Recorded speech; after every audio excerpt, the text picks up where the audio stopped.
Hola, minasan. Konnichiwa. Hi, I'm live. Don't ask me why, because I don't know.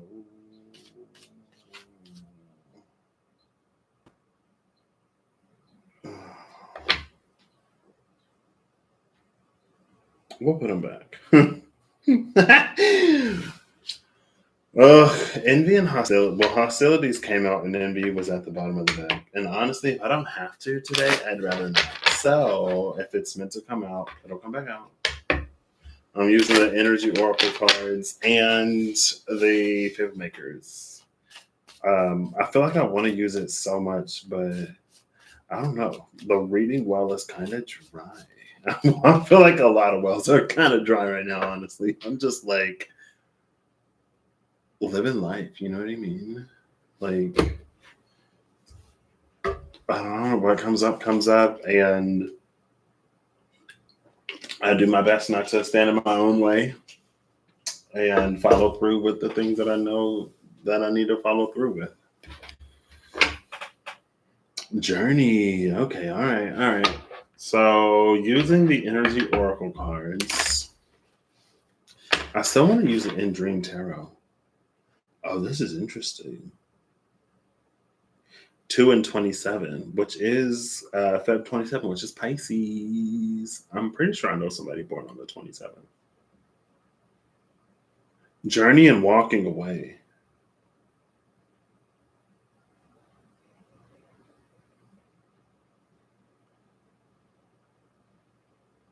It's interesting because they're heading in the same direction.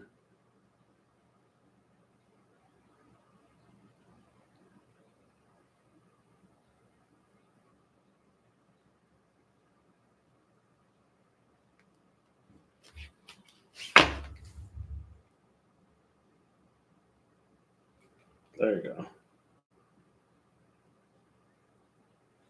It's almost like, and even like there's kind of sort of like it looks like the sun is over here somewhere because of the light. And then there's the light post. Or the sun is in the background. Um, what's interesting about this is though, it feels like it's almost like something is a matter of perspective because they're both the same. I guess it's also interesting because the Eight of Cups was one of the first cards that came out in the Fable Makers.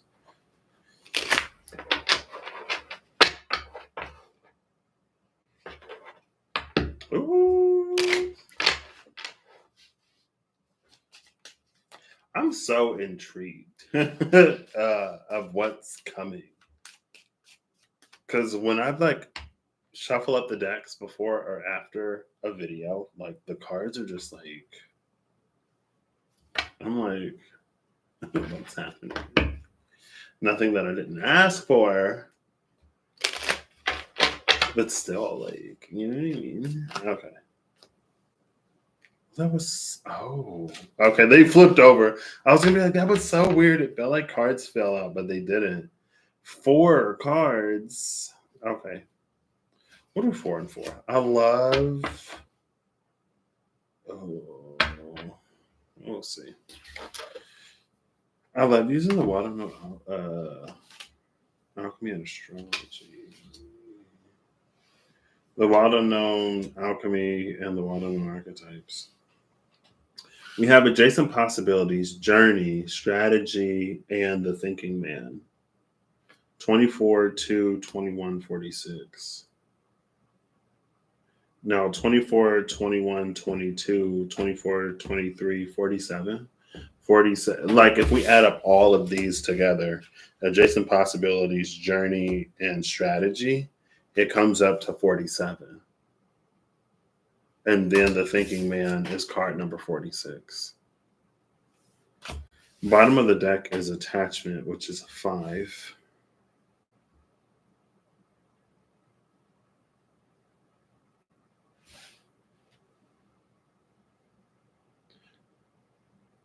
Oh. I'm reading strategy. It says journal log, but for some reason it looked like journeying if it was like spelled wrong. But the thing that stands out to me today is the key inside of the lock. I don't know if I've ever necessarily noticed that.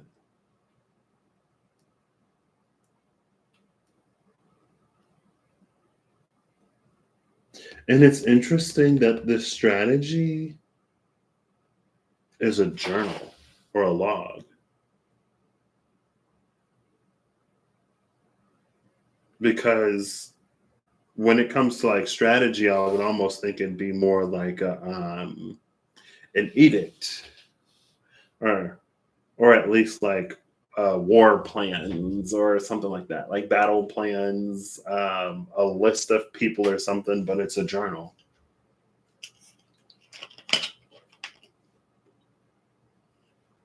Oop, just have a little hair.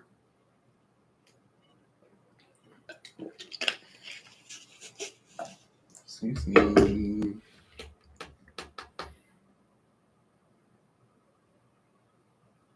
This is so interesting.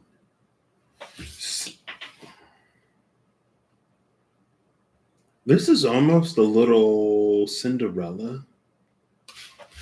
It's Cinderella because she is walking somewhere. And there's this, I don't know what it is, but there's this sparkly thing that she's holding. And then he's looking at some sparkly thing. That's why it's almost a little Cinderella. Like that's the clue that she leaves for him to find her. Now, this being strategy, according to Sondheim and Into the Woods, Cinderella, she like wanted to be at the palace, but she didn't want to be because of like who she was and how she was treated. And basically, her decision was to not make a decision, but to leave the prince a clue. And if he wanted to find her, then he would be able to. And then he would find her in her usual habitat. And if he still wanted her, then they could go from there. Now, the thing about adjacent possibilities is interesting because this is very, I would say it's very like retrograde, but it came, well, I think it was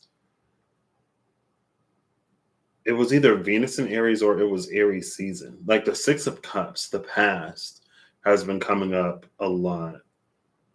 And it doesn't feel like it's coming up in a repeating cycles type of way, although it could. Like take it as it resonates. We have free will. We can do whatever we want.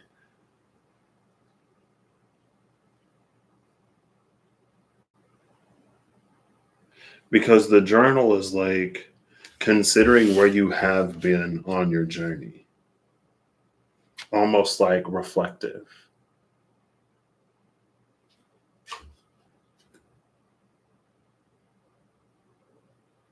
But it also sort of seems like,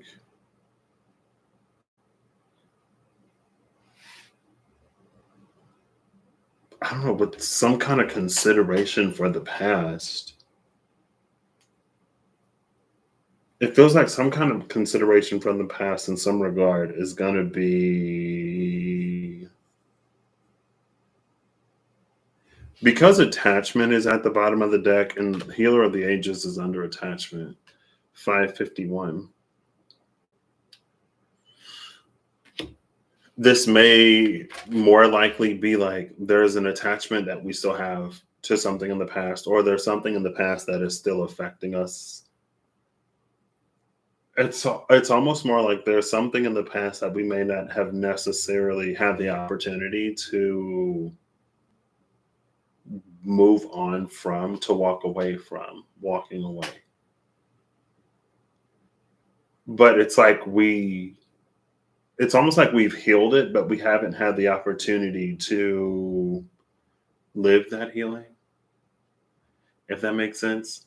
Like we haven't been like we may have healed something but not have been triggered, or we may have healed something but not been in a situation where it almost like where it matters, right? Let's say that someone got over a fear of spiders, but they haven't seen a spider in like the 10 years since they got over their arachnophobia. It's not until they encounter a spider 10 years later that they're confronted with that fear again, that then they have the opportunity to put that healing to the test, to engage that healing.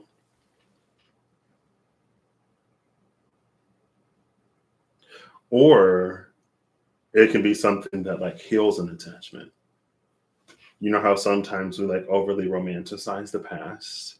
We have a potential to either overly romanticize the past or to make some things worse than what they were because of memory.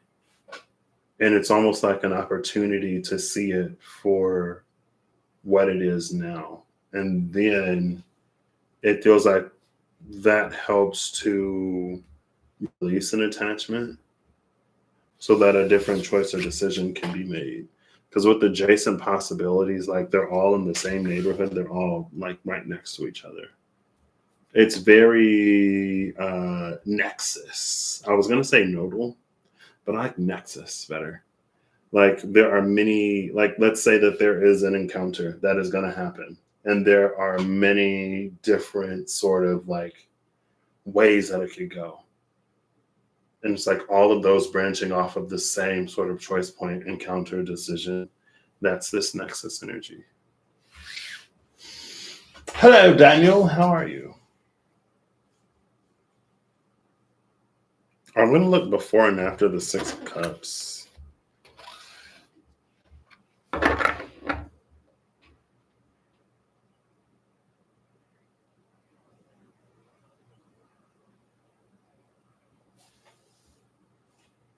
This seven of coins at the bottom of the deck with the Six of Coins behind it.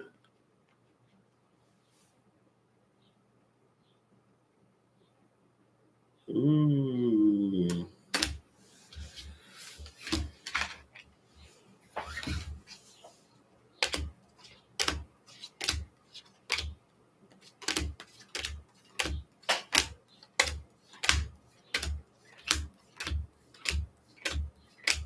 I still need to order those sleeves.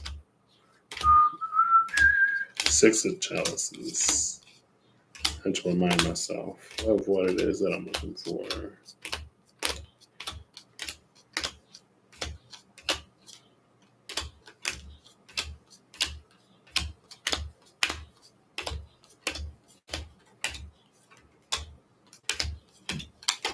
Oh my goodness.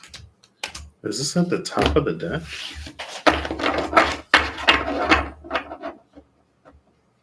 I love how almost like kaleidoscopic it looks. Because you like see the colors from the tops of the cards.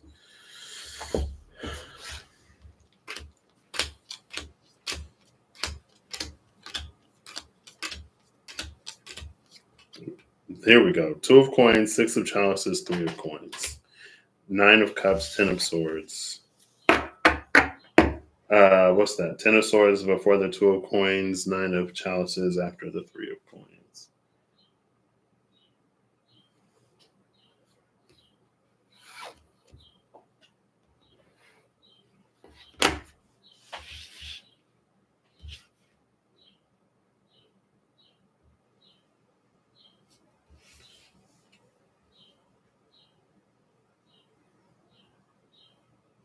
There's air in this card. I feel like there aren't too many cards in this deck that have air in it outside of the Suit of Swords. But there is air, moving air in this one.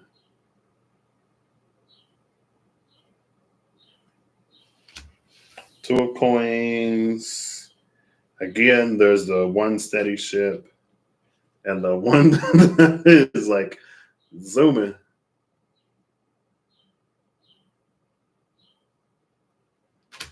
And then the Three of Coins, I haven't seen this one yet. Something is catching light. Oh, this is weird.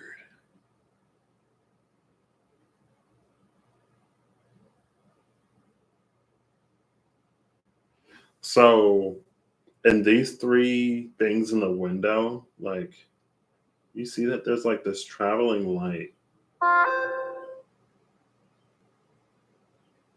Maybe it's like the sun outside the window.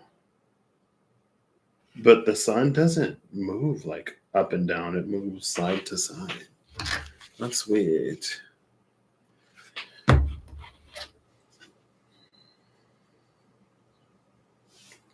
Two of coins, three of coins. Ten of swords, nine of swords. Ten of swords, nine of cups, sorry. So two of pentacles is sitting under strategy.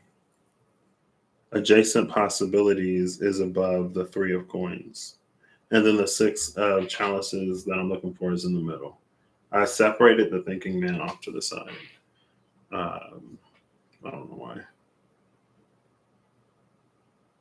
So the two of coins and the three of coins together, it's prioritizing and then deciding what it is that one is going to like contribute to or work with. It's like weighing out pros and cons. But this could also be like, yes, in the vein of that, like, let's say that there are things that one doesn't have time to do, or one doesn't have like the skill set or whatever. So they could work with someone else. So instead of like pros and cons, if this is strengths and weaknesses, then it's this collaborative effort to make a unified whole. In my mind, it looks like a circle, but like, let's say there's, it'd be easier to draw. It's fine. I'm going to draw it. I'm going to attempt to illustrate it. I need another piece of paper. So in my mind, it's almost like this.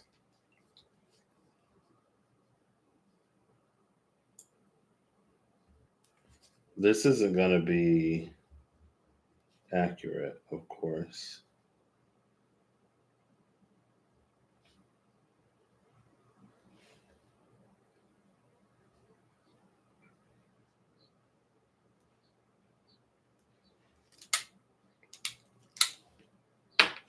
So in my mind, it's kind of like this, but there are multiple. So like, this is one person, this is the other person. This is what they have and what they lack. This is what the other person has and what they lack. And then if you add these two together, of course, you would get a circle. But it's like different colors. There are different people have different colors, and then it makes this ring that's like different colors.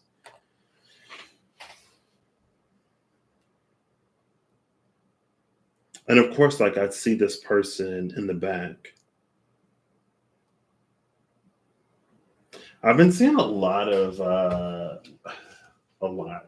I've been seeing a fair amount. More than anything, there's a general consensus. I've been seeing some inner child stuff. Like, I know Reem at the Rare Gazelles talked about it. There's someone else who popped up on my YouTube feed who just premiered a video within the past week talking about his inner child. I saw it somewhere else too.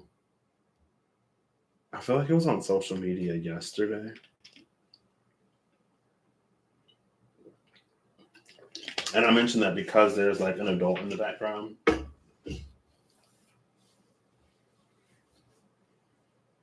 Of the Six of Cups.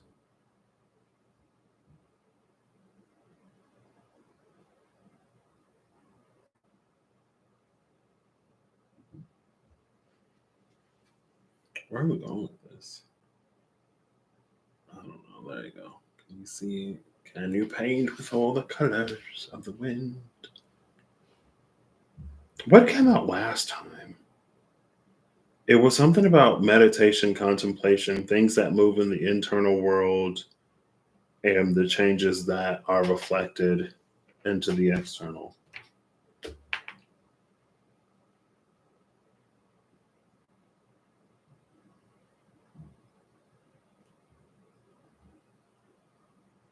Maybe it's something as simple as like being in a space to evaluate what it is that we want to contribute to or what it is that we want to continue to contribute to.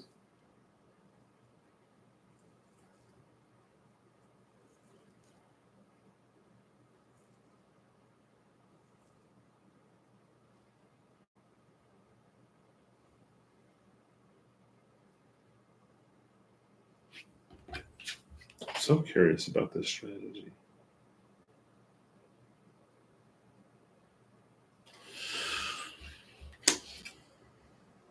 Is that it?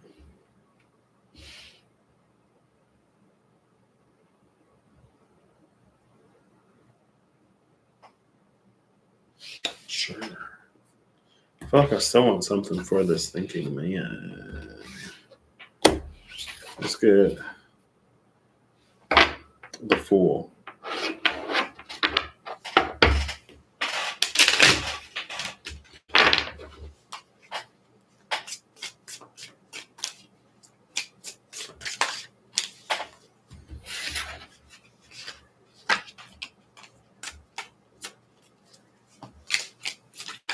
Okay, I want. Oh, there we go. Eight of Swords. Bottom of the deck is the Eight of Chalices. Here's that Eight of Cups I was talking about. Okay, I can't. I gotta pull. I gotta take the card. Ooh, and then Judgment is under this. Eight of Chalices, Ten of Coins. And what's interesting in this Ten of Coins,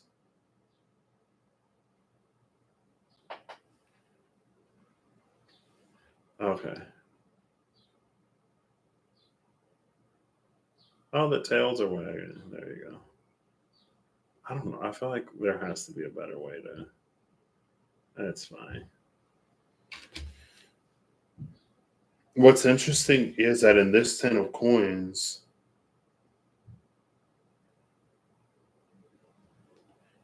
we see the grandfather figure with like two dogs instead of the grandfather like being with the child.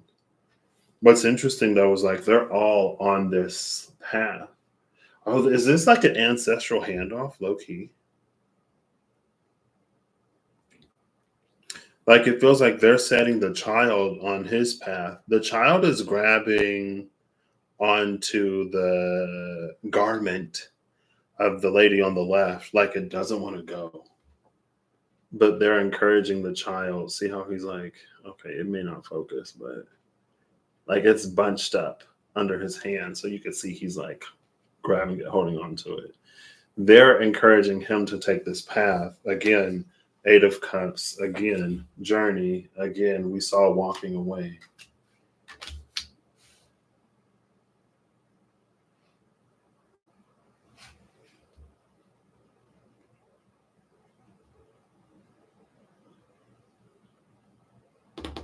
That's also been it first. It came out first in Capricorn, and it's come out when I did the I Ching for Capricorn, and I haven't forgotten.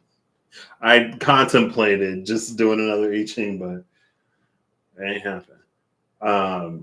But when I did it for Capricorn, there was something about like a generational wealth or abundance, something that was stockpiled to be handed down to be used however a certain descendant saw fit or however a certain descendant pleased. And then it came back. It was either inheriting something or leaving something in an inheritance, but not knowing what it would be used for. Because it was like there's something that's either going to change in the world or there's going to be a descendant that doesn't want to uh, do whatever it is that we're doing, but like whoever created it still wanted them to be supported in whatever it is that they do. Like if it's a family of doctors, because that's easy. Like you don't have to be a doctor in order to like claim your bit of the inheritance. If you want to be anything else, you can go out and be anything else, so you don't have to sacrifice that inheritance.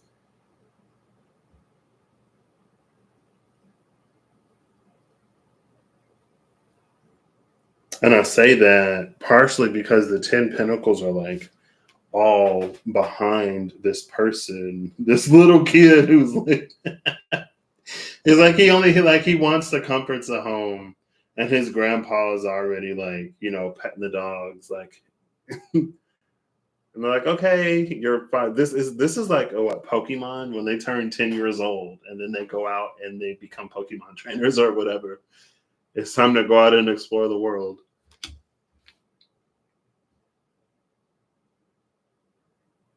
And then the Eight of Swords is here. I'm not surprised that the Eight of Swords is here. We've seen this Eight of Swords before.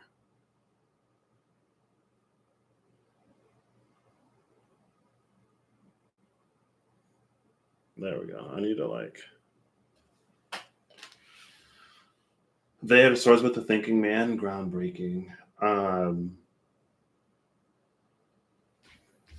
I'm not surprised though, because of this Eight of Cups, Ten of Coins, because it feels like in the Ten of Coins, this child, a literal child that is not necessarily ready to go, is kind of sort of being forced out of the house. And so it's like, okay, well, what next? Judgment was at the bottom under that, and under Judgment is the Five of Swords and the Five of Pentacles.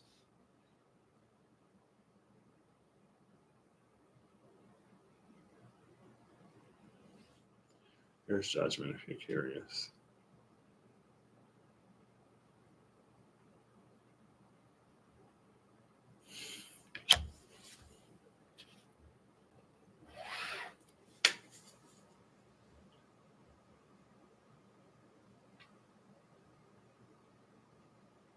Like this would be the type of ancestor that knows that their time has like come and gone. Or this would be the type of elder who knows that like either there's a situation or it's like the world is different enough from when they were a child that they're like, your best bet would be to take the wisdom with you as you go out into the world, but be open to allowing your own wisdom to bud, because it's a different world than like when I was your age type of energy. Like it's an elder or an ancestor or even a guide, I guess, that has that level of insight into who they are, what they stand for, and then who you are, and what you're about to embark upon. Either that or it's just like for you to discover, like to grow into your own person. So maybe the strategy was a life plan. Like there was a plan that you had for your life, or there was someone trusted that was like, if you do this, do this, do that, you'll be good. And maybe like you were doing that up until the point where it didn't work. Excuse me. And now you're like sort of journeying outside of that, sort of going off script. But it's also like I've seen YouTube short compilations of like the best off the cuff, off script footage in films. Like people who went off script and then the director loved it so much that that made the final cut of the movie. It's like you go off script because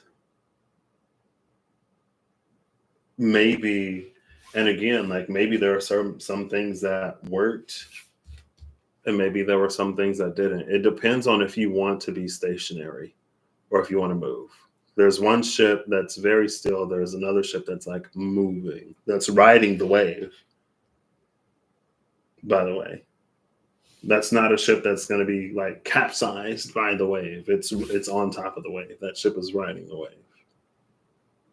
which is also a little bit of a external momentum or a natural momentum.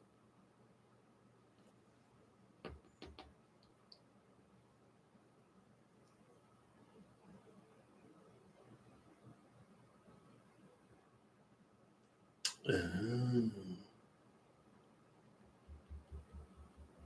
So then, yeah, this would be someone sort of like walking away from, and this like Ten of Pentacles in this case, this would be someone who's like walking away from the things that were like, from what they believed life to be and what they thought they were going to do or would have to do as a child. But also with the Three of Pentacles, it's not that it's completely abandoned either, because the Three of Pentacles is a card of collaboration. So there is still wisdom that the elders have. Um, but also, like, it's a different world, it's a different time. And we're moving into an even more different world and an even more different time, because so much is like shifting and changing. Cool. Is there any advice? We don't do advice on this channel. Your advice is to tap into your own whatever and follow that.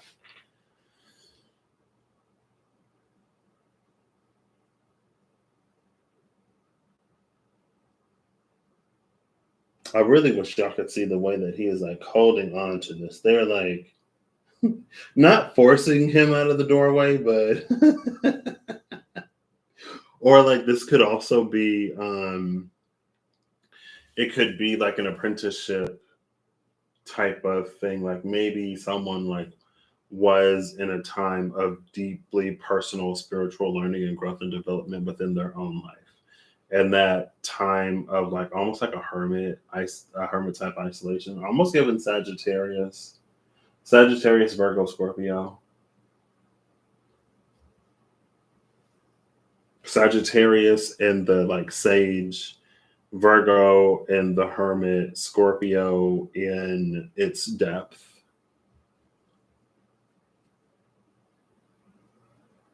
It's like whatever this talk was, it's over.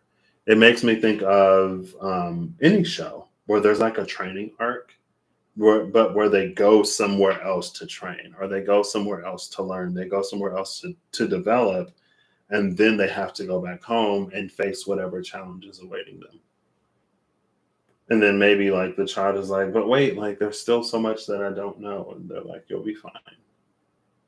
Which is interesting because that almost, in a way, there are certain themes that carry over to that thing that somebody was given.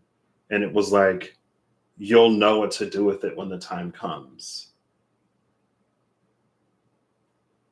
It's almost like very similar settings where those tropes are used, but they don't necessarily have to overlap. There is overlap, of course, between them, but they don't necessarily have to overlap. So judgment would be your judgment.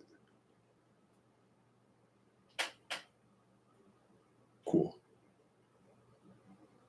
I think this thinking man is also interesting. Well, maybe it's that part of that, like, if it's not necessarily concrete, if it could be anything, then maybe sometimes we sort of like question everything.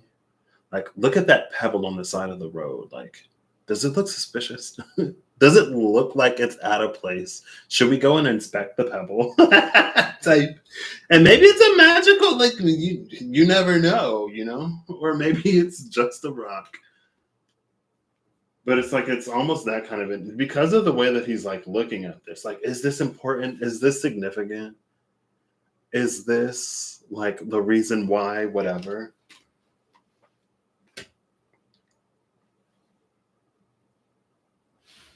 Is this synchronicity or is this just coincidence?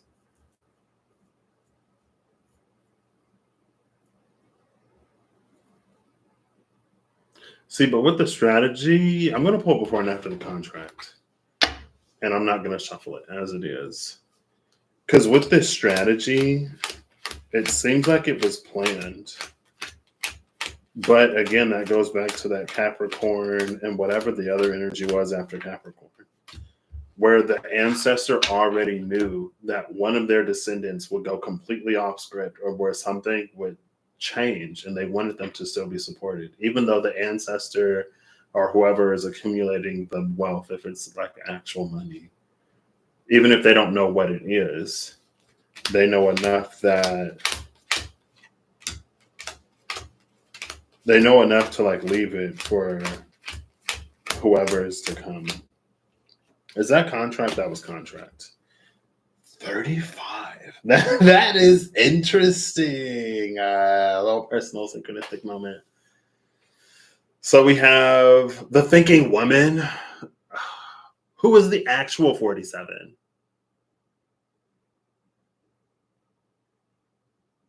First chakra, Archangel Michael, and the thinking woman before and after contract. Before Archangel Michael is Archangel Uriel or Uriel. After the thinking woman is Archangel Metatron. Sixth chakra, seventh chakra, first chakra, and then the goddess of the moon is under the the goddess of the moon is under the crown chakra of Archangel Uriel, which is all about intuition. So seeing that under the crown isn't surprising. Thinking man, thinking woman, who's the real 47? She's the actual 47. And here's the contract if you were curious. The contract says contract. And I love that she's blindfolded just because it plays into that like something unknown. It doesn't necessarily have like the unknown thing could be what whoever this resonates for does with whatever. But that's the thing with this, with the nature of this kind of contract, that it's not contracted to be used in a specific way. So if someone wants to blow the inheritance, they can. And like if they decide to do that, it's their right to, because it was theirs. This isn't necessarily one of those like, well, what about the people that come later? Like, what about their kids or the rest of the family? It's not to say that they're irrelevant, but for whatever this is in particular, it's about whoever has it. So the thinking woman, and it's been women / female presenting illustrations in walking away and in journey. It's interesting that like she's reading a book and he's like looking at whatever this is. There's a butterfly in the thinking. Oh, there's a butterfly on that crystal. Whatever. Why does this butterfly look like a potato chip?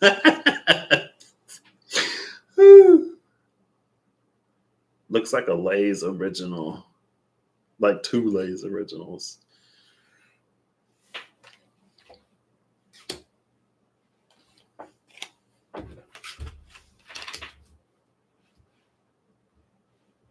Oh, it's 6. 6 of chalices.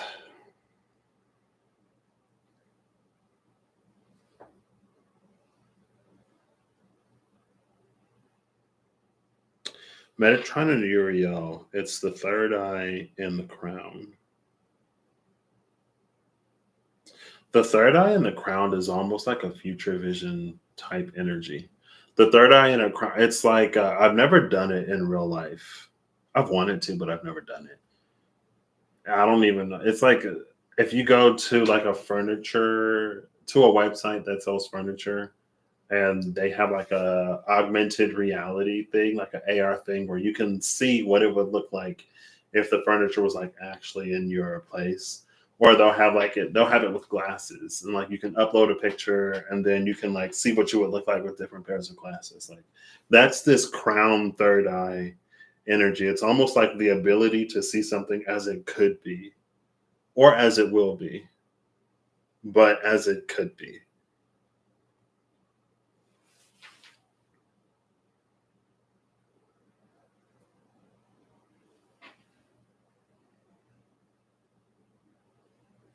But then with the first chakra on the other end of this,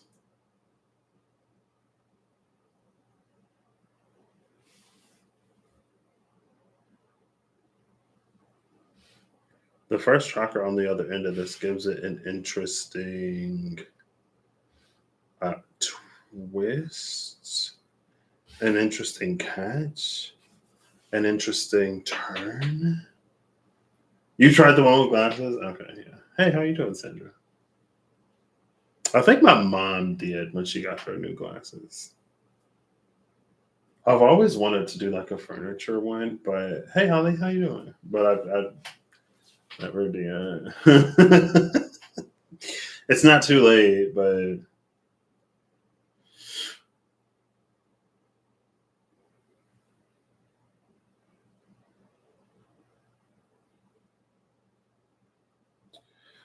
Archangel Michael almost grounds this in a way that can be very interesting. It's interesting that the root chakra is here when we have this. It is, but it isn't, but it is. It's not because it kind of makes sense, but it is because of what it is. Um, it's interesting that the root chakra is here where we have like the third eye and the crown. But it's almost like the root grounding this may not show us anything that we wouldn't be capable of, which can be a comfort. And the fact that, like, if you see it, if you can envision it, then you can have it. Like, it's possible. And that way, it's very comforting. But in another way, it can seem almost like it has the potential to be limiting. I guess it depends on what our relationship with our root chakra is. It's also interesting that the root chakra is here when the Six of Cups is here. Six of Cups, especially being like the past and how we like either rose tinted or it's like nostalgia slash trauma. Either it was like really, really good or really, really bad. Or it's like if we think that we've peaked, my happiest days are behind me, then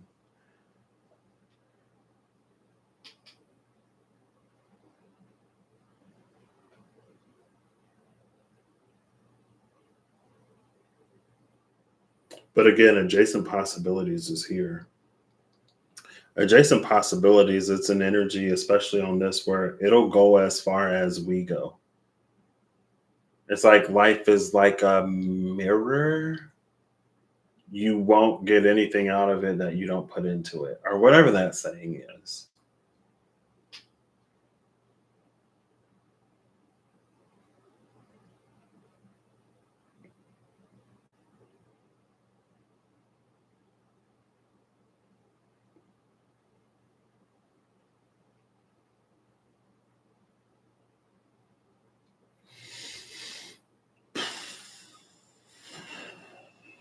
Cool.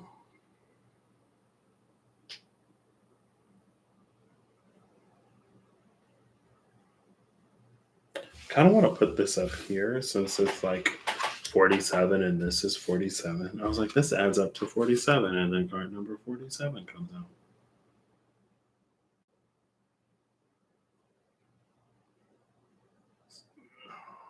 I feel like there's a level of nuance here. This brings a level of nuance to this already sort of nuanced reading that it's a little hard to in many ways that it can be read. So take it as resonant always. And I'm trying not to necessarily ask a whole bunch of questions that don't need to be asked. But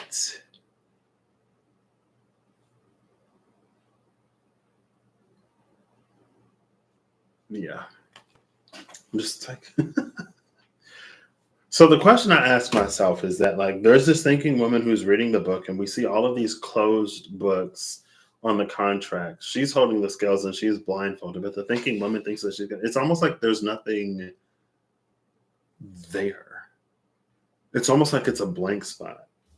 It's almost like she's studying potentially, and again, it's so nuanced. It could be like literally anything else. But going back to the question with the thinking man, like, is this a synchronicity? Is this a sign? Is this a symbol?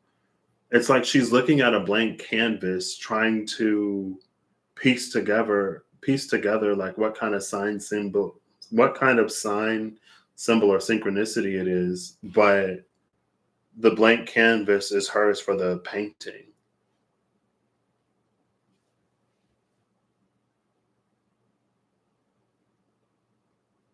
Type in, like, it's again, it's that like something that she creates. I'm gonna go get the creator. I'm gonna get I'm on my laptop. I mean, I'm on my desktop, so I can do this. I'm gonna grab my well known archetypes and look before and after the creator. Because I am.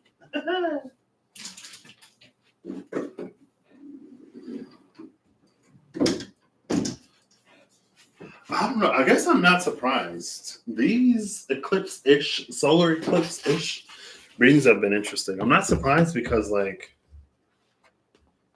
I don't know. Even when the Four of Wands and the SKT kept coming out, like the creators of realities, you know what I mean? And then, like, after yesterday, I'm like, whoa.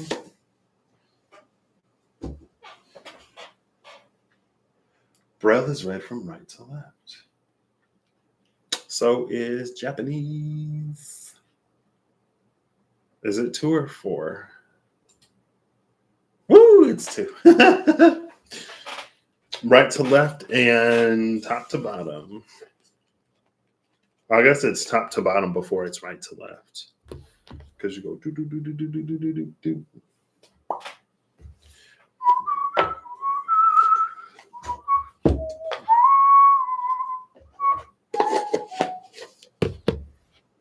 Oh, I have these separated. That's fine. I guess, am I going to shuffle it? Yeah, I'll shuffle it. I forgot to have the archetypes separated. The shadow immediately flips over. Number 28.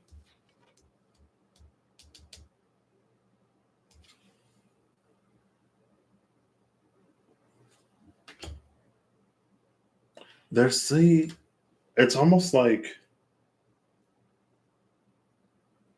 it's fine.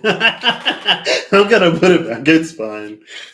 I feel like every now and then there'll be a little something that just like breaks my brain a little bit. But today I'm like, you know what? If that's for somebody, they'll take it as it resonates. The hunter, the shadow hunter, the hunter. Okay. No jumpers. We're just gonna look before and after the creator. Because I feel like this is starting to try to head somewhere where I don't have the brain. I mean, I do. I just don't feel like it. I mean, I do, but I don't, but I do. It'd be like a little bit, and I'm like, oof. Okay. So,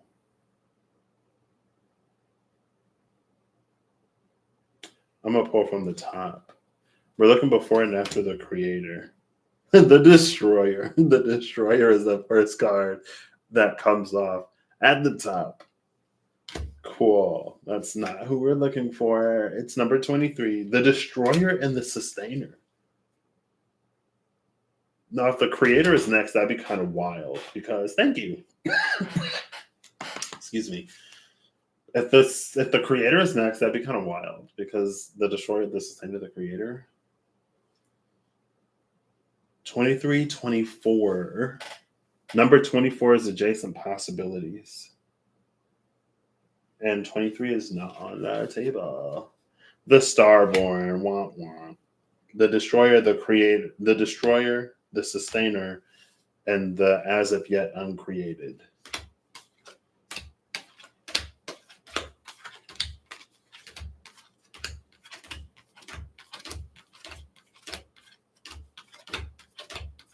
Why is everything at the top? There we go. Guess what's on the side of the creator? If you guess the shadow, then you'd be correct. It came back out. That's fine. So the creator is number 22. The shadow is number 28. The orphan, number 5. 5 was at the bottom of the deck the first time. Attachment. 5 is attachment. The shadow and the orphan. The self, the poet is at the bottom. The self and agape. The self is before the shadow. Agape is after the orphan.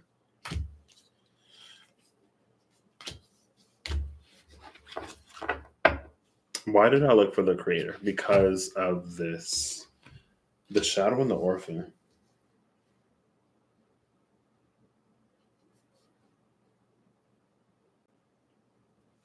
Oh, then the card came right back out.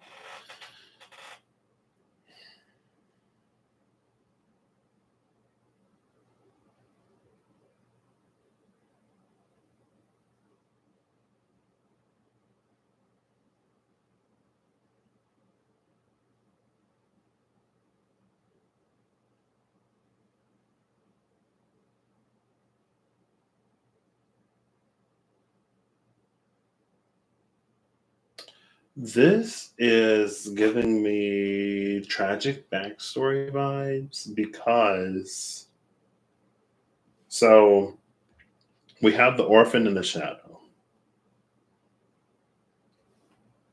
But over here, again, in the Ten of Pentacles and the Eight of Cups, like there's someone who's being forced out of their home.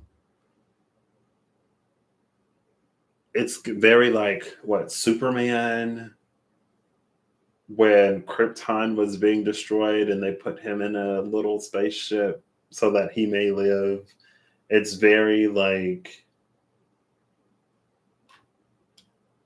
it's because of circumstances. Oof. It took this a minute to get kind of heavy, but there's the heaviness.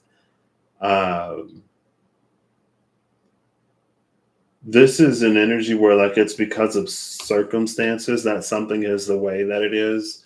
It's not because of preferences.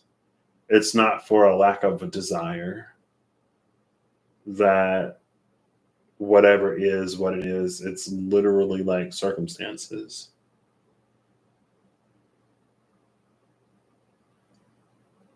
And I guess it's a question of what it truly means to want better for someone or to want better for oneself.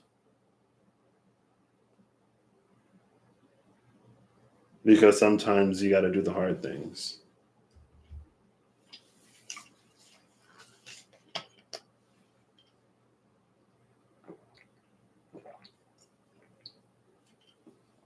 And it's almost like this thinking woman is asking questions to which there are not necessarily. It's not that there aren't necessarily answers, but it's that she may not necessarily get the answers that she's looking for. And it's interesting because I remember in one of her videos, it may have been her Leo reading, Reem talked about a primal wound. And because the root chakra is here with the orphan in the shadow,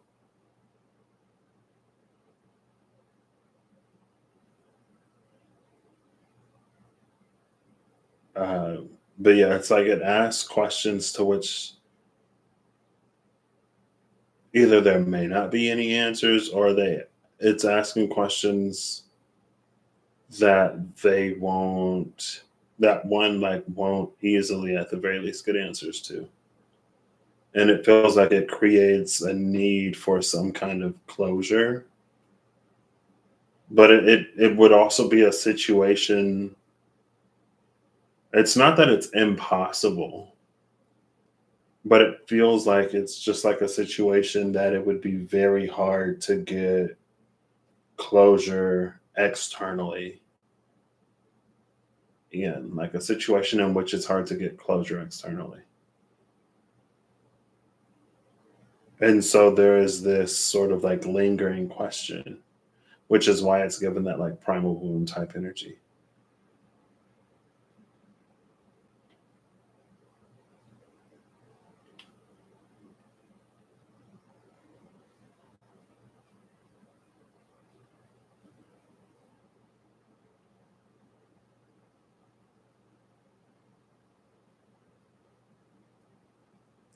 Wow.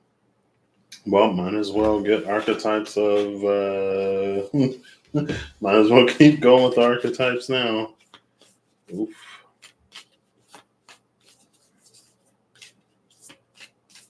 Yeah, so this kind of journey would be one of like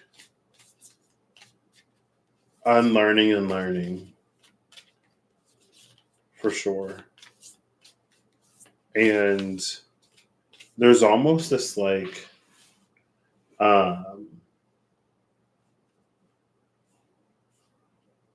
Libra. I was like, there's almost this like Libra, but not necessarily upright Libra energy, because it keeps trying to create a balance. And I was looking at how like there's nothing on her scales. It tries to create balance, but the feeling or what it's trying to balance is like something that's a deficit or something that's not there. So if you, it's like, how do you create, how do you like, how do you balance something that's not there? Like there's nothing on the other side of the scale. So there's nothing that you can put on like the other, on the balancing side of this scale. And so it feels like it just like, it eats away at whatever, because it's someone that's like continuously like pulling things off of a scale or like continuously giving to try to correct for something that's like not there. That's the only way you could, like, if you were to take away or to give away or to lighten one side of the scale, because like there's nothing on the other side.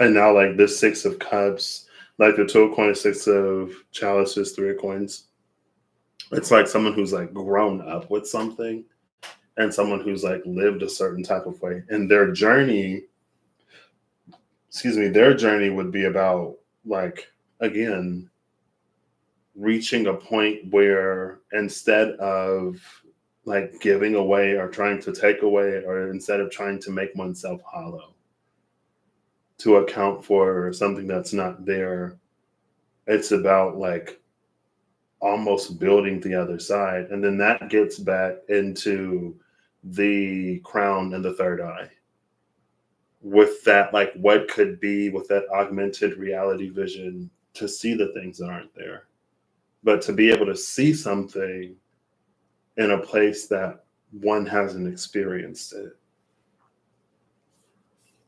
So at the very least, they get to the point where they're adding instead of like taking away.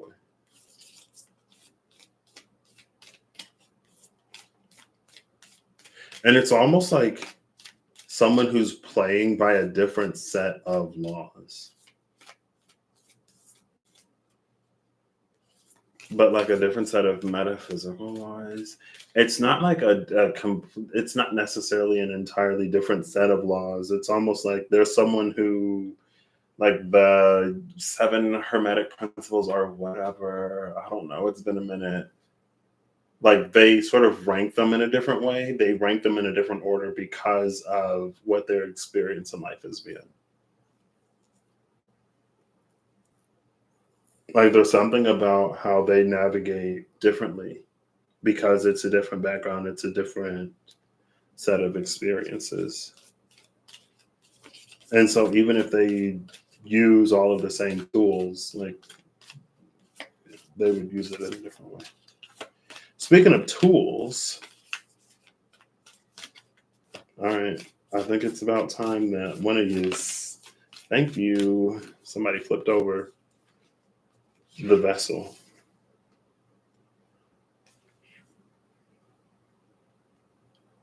Number 69. Cancer energy. I'm sorry.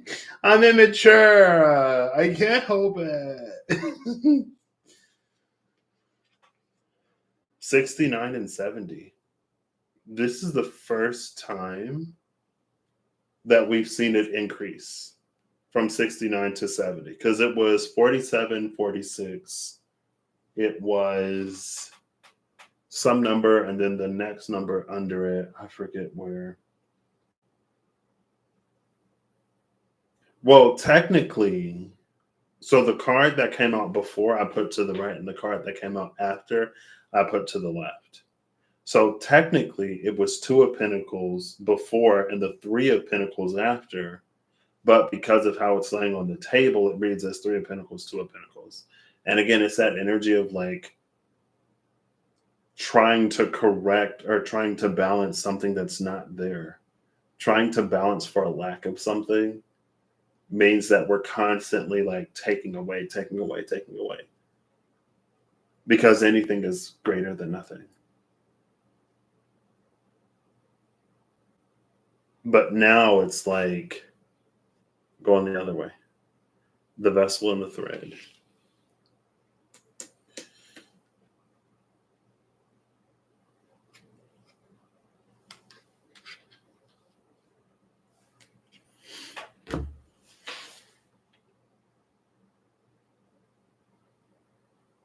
I guess I'll do an archetypal place. Oh, that was immediate. That's kind of touching the shadow. The heart, number 31, is at the bottom of the deck. There's the heart again. The box, number 44. Did we not see 22? Yeah, 22 is the creator. 44 is the box.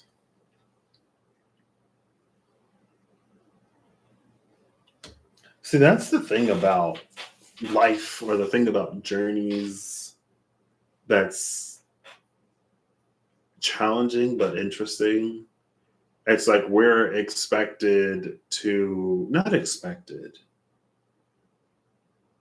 Sometimes we are expected, but it's like trying to seek better or trying to seek out something different than what it is that one knows, but one only knows what they know. So how are you to like go anywhere that you've never been before? How are you to do anything that you don't know how to do? How are you to acquire like what wasn't instilled in you? And it's not to say that it doesn't happen, because it does, but that's part of the journey of life.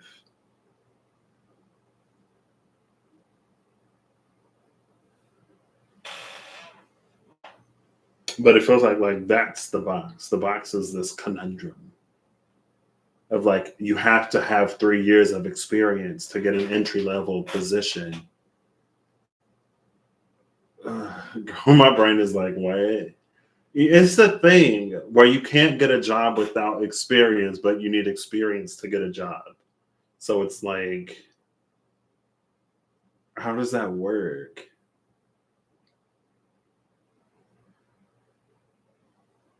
I guess it doesn't.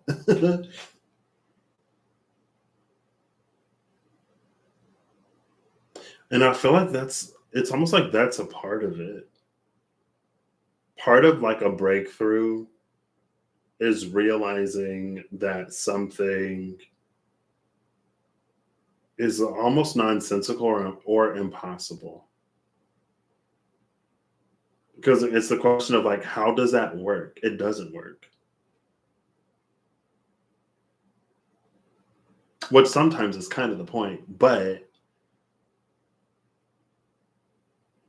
it feels like there's some kind of acceptance of something that almost like provides this light. This is also a beacon. It's giving me beacon. The box to me reads a little labyrinthian or a little like a maze a lot of times because look at it. This could also be, she's also giving me light at either a light at the end of the tunnel inverted or a pyramid, not inverted. But you're looking at the pyramid from the sky, like you're directly overhead. So it looks like a box because from directly overhead, you don't get a sense of the scale of the depth of it. It's a two-dimensional view or representation of a three-dimensional thing. So you lose an entire dimension when you take that sort of overhead approach. Now, for some things, depending, it can simplify it, right? Maybe it's not that deep and you don't need to like get into the depth, but like that's something with this shadow. And it's the overlap between these two things. Because in my mind, how I was seeing it, it was like there's these two different things. Like I guess you'll be looking at it like that. And like the dark part is this overlap that you don't see. So like there's this hidden behind here part, like the number 69. You wouldn't know that was 69 if I held it like this. Or if I held it like this, hold on. Yeah, if I held it like this, hold up. Hold up. That was right. Girl, oof. I'm trying, okay? If I hold it like this, no. Okay, I'm just gonna do it how I want it to be. If I held it like that, if I held it like, no, because that's the, oh, I twisted the. Dang. If I held it like that, there you go. If I held it like this, you would think that the shadow vessel is number 28. But in reality, the vessel is its own thing, but the number is eclipsed, it's hidden. There was something about like a hidden dimension as two things sort of like overlapping with our vantage point of it. But that was something at the very beginning of this too, right? With walking away and the journey, it was that like it seems like it's a matter of perspective. Something today is going to be about perspective because they're the exact same thing. But when we call it something different, it gives it a different connotation. Or when we call it something different, it gives a lens of perspective so that we know for sure. Right?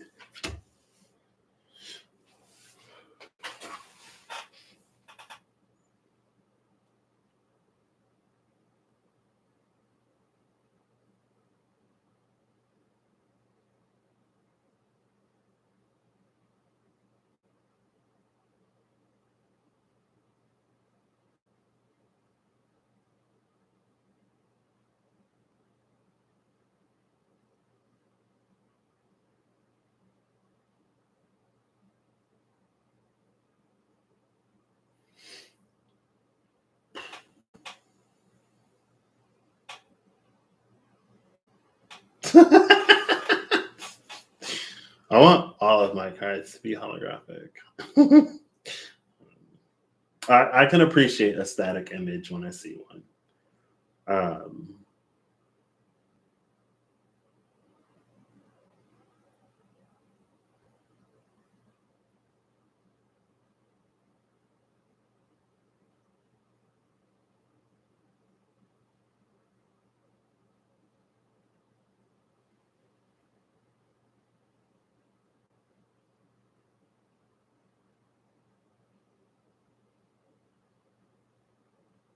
I feel like there are levels to this and layers to this, and I'm just like, okay, so I'm looking over here at the thinking man again, and I see the Eight of Swords again. I was gonna move the cards. I feel like I want to move them. So that right now it's the thinking man and then the Eight of Swords that clarified it, and then these two that might have been at the bottom of the deck. I want to put these under the thinking man and then the Eight of Swords under this. With the Eight of Swords, I was thinking back to when I first pulled out the Fablemakers animated tarot, and how in the realm of the Eight of Swords there was that Queen of Swords. There was the Four of Cups and the Page of Swords. The Four of Cups, there was something that they couldn't see or they couldn't receive or accept. So they went inside to find the blockage. That could be the thinking woman part. Going inside to find the blockage. Why do I feel this way? What can I do to feel differently or whatever? It was the Queen of Swords that was in there behind the Eight of Swords. There was something that was like cut off. So when I read her, to me, she read divine. She read as divine. But when I like gave the when I brought it down, I was like, this could be like your future self. This is the version of you that accomplishes whatever it is that you're seeking. In the future, it's like that which is like the starborn, that which is not yet created. She like that which is not yet done, but she will be at some point. But she can guide you to their whatever. But originally, she came across to me as more divine, right? So then I'm thinking about like, when I move this around, the 10 of coins, the 8 of cups, and the 8 of swords, like this is where humanity fell from grace. Not really, but it's like we're spirit. We are pure consciousness before we incarnate on the planet type energy.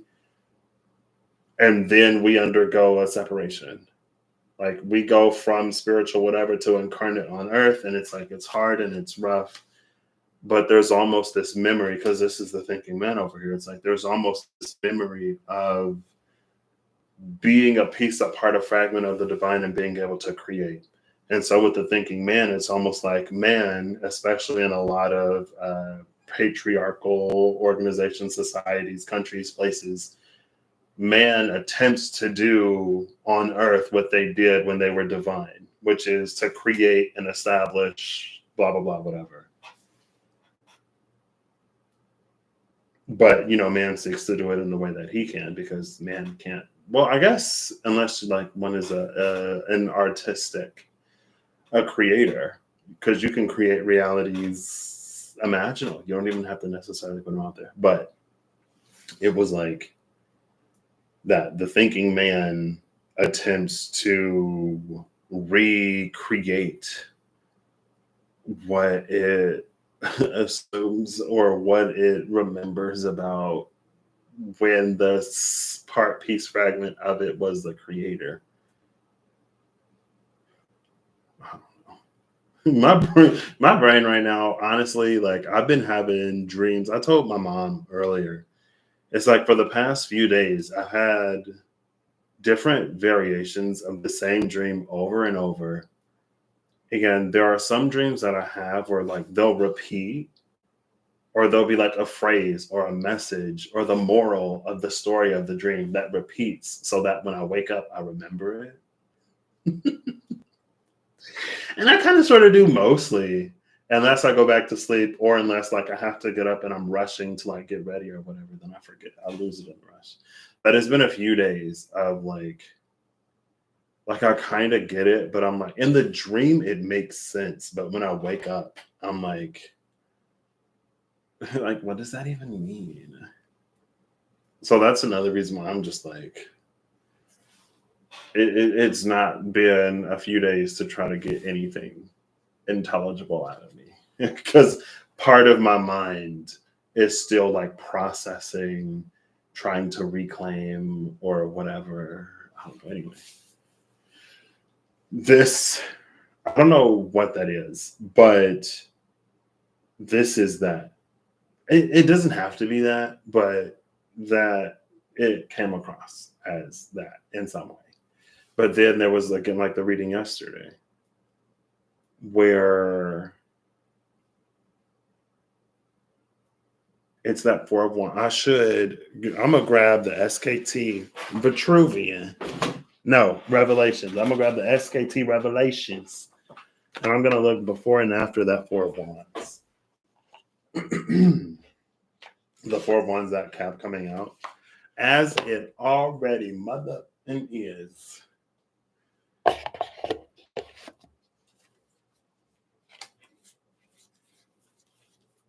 Oh, it's right there. I love when I pick up the cards and I go to a deck and it tells me what it is that I already know. Or where like it just like it doesn't say anything that I wouldn't necessarily expect. Love it.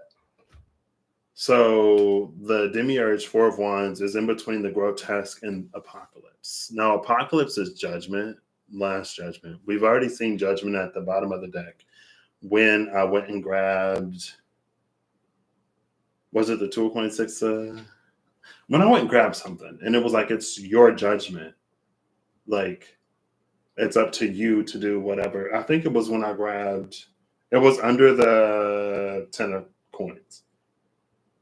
It was 8 of cups, 10 of coins, judgment. And it was like, it's up for you to decide. Like, this judgment is your judgment.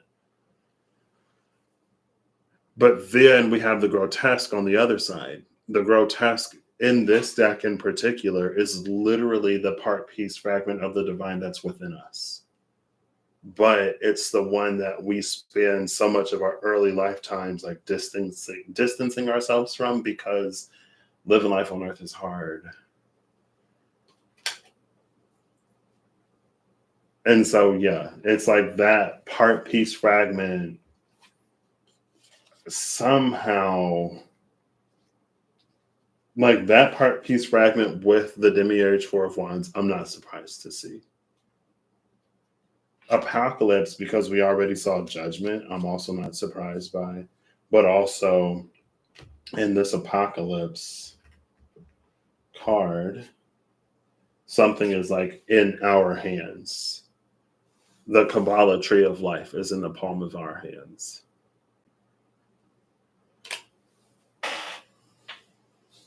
Talking about the 7 hermetic principles or whatever, girl. There you go. The Kabbalah tree of life.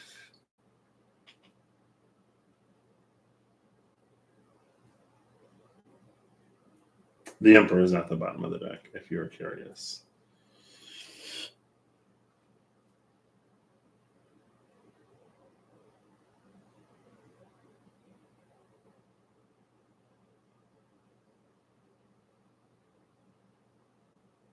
So there is the vessel. The vessel is almost like, honestly, when I first saw the vessel, because of the shadow and the orphan and the weight of that, it was giving empty. It was reading as like a hollow feeling. But now it's almost reading like, because it's still under the orphan and the shadow, it's almost reading like a sieve. And it's our Tantalian task. No, that wasn't Tantalus. Was it Tantalus? Actually, it might have been Tantalus. Let me see. I think it was Tantalus. But it might not have been Tantalus. I know Tantalus was the thirsty one. He was like standing in a pool of water and he was so thirsty, but every time he bent down to get water, it would like move away. So I don't think it's him. It's, let me see. There's the sieve. There's the sieve. Someone has to carry water somewhere, but they have a sieve, so all of the water like spills out. I'll just do Greek mythology sieve.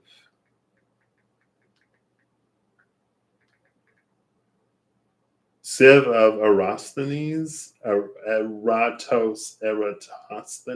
girl. Of whoever.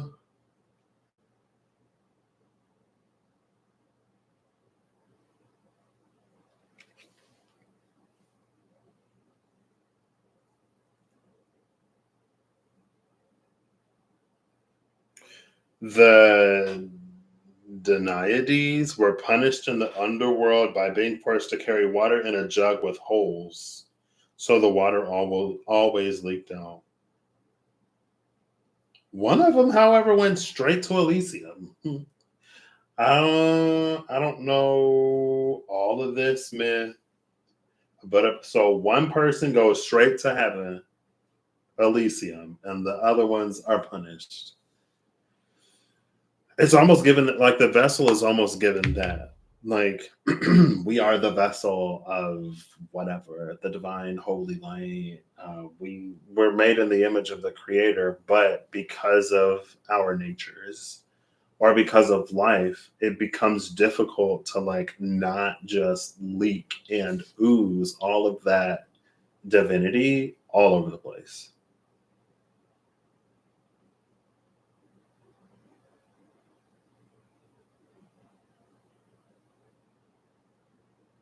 It becomes difficult to almost like stockpile it past a certain amount. And I guess it would depend on where the hole is, right? Which could also be like a limitation. That could be how we place limitations on like our manifestations, right?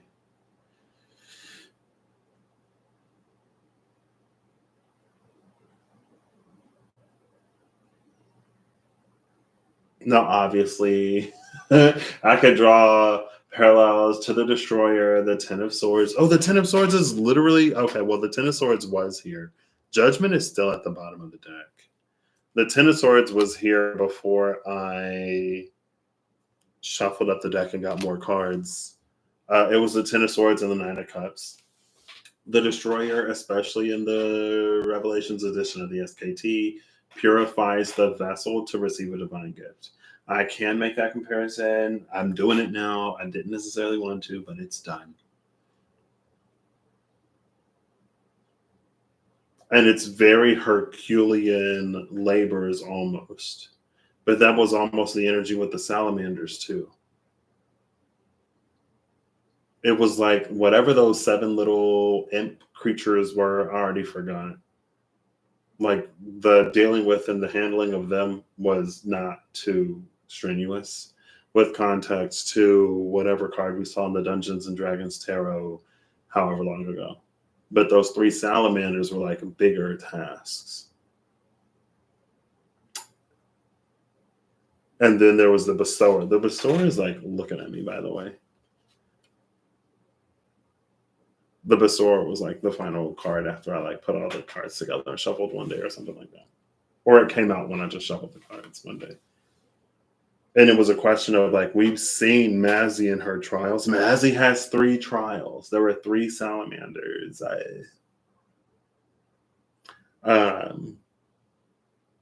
Well, she was supposed to have 3 trials, but she ended up getting 2 because she didn't have time to do a completely separate trial. And so she got shortcutted, and not for lack of effort, because it's almost like it almost read like she had to do more to complete those 2 trials at once than she would have had to do if she had done them separately. Just in terms of like, from like a morale point of view, like if you are coming off of 2 wins and you go into a third whatever, it's a lot different than like coming off of your first win, you know. I mean, the first win, I guess it depends. It depends. Anyway, I was going somewhere and then I lost it and then I forgot, but it's fine. I don't know what that energy is. I don't know what this energy is. It's kind of sort of been creeping up, and it's here again.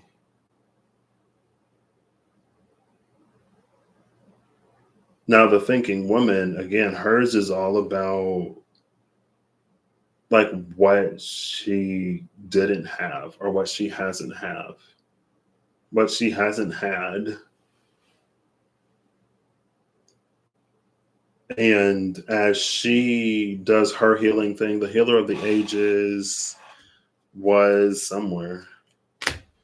The healer of the ages was what, at the behind something or something. I'm pretty sure I mentioned it.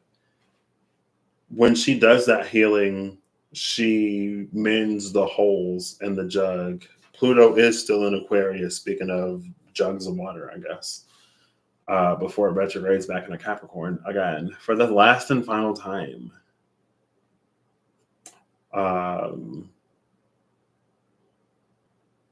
My Saturn is in Capricorn. I was like, for a split second, I thought like Pluto. I was like, oh, my Pluto return is coming. I'm like, no, no, I am not 250 something years old. um, that was my Saturn in Capricorn, not Pluto. My Saturn is in Aquarius. Hello. I have you. Anyway, it's fine. It's fine.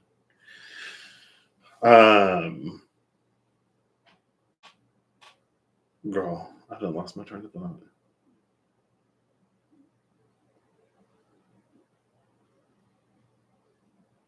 See, and then the heart is here. Oh, again. The center of the heart is it's reminding me of the center of that box.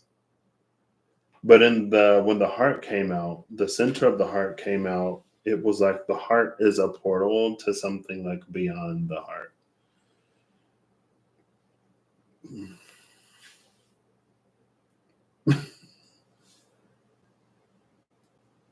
Cool. The thread is here.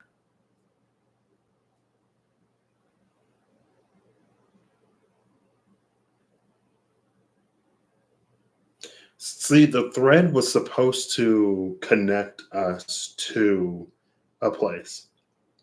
The thread connected us to the box. Like the vessel to the box. There's just like not a lot of answers.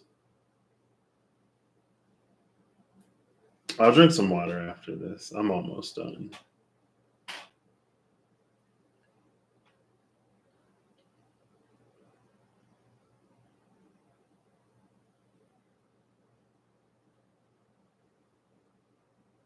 And there are 3 spilled cups in this 5 of cups.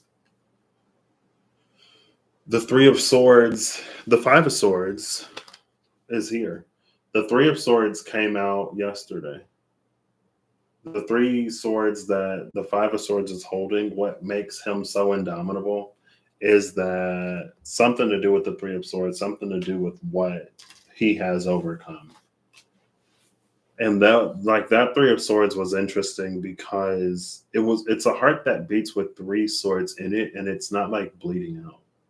It's very like, again, I feel like I get more contextual, metaphorical, whatever from like media than I actually watch. But it makes me think of like any kind of anime or cartoon where like there's this big muscly person and someone like stabs them with a sword.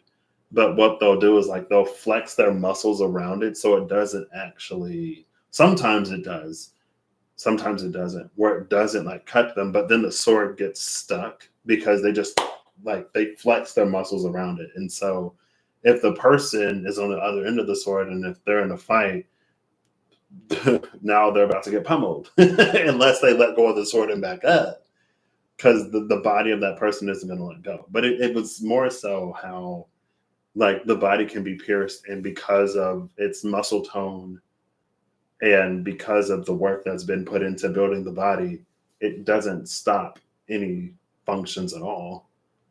If the person bleeds, like they'll be fine. It was like that, like the heart still beats like around those swords that have impelled it. And it's those 3 of swords. Again, maybe the 3 salamanders, the 3 trials of Mazzy, the true sword, paladin. That like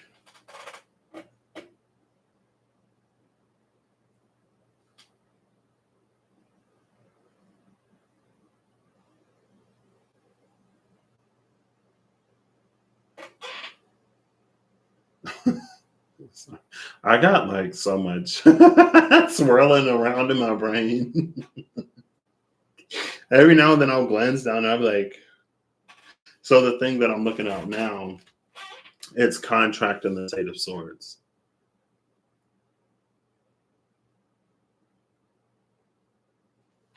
I'm like, the thought that I had when I saw it, it's already gone. No, it's back.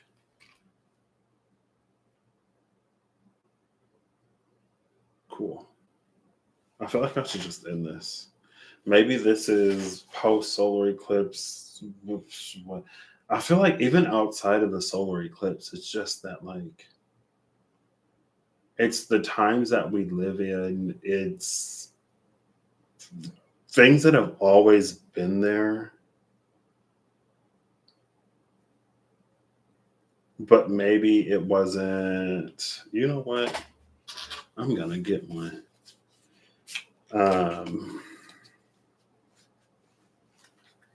Well, of course, it's the island. I'm gonna get one of these.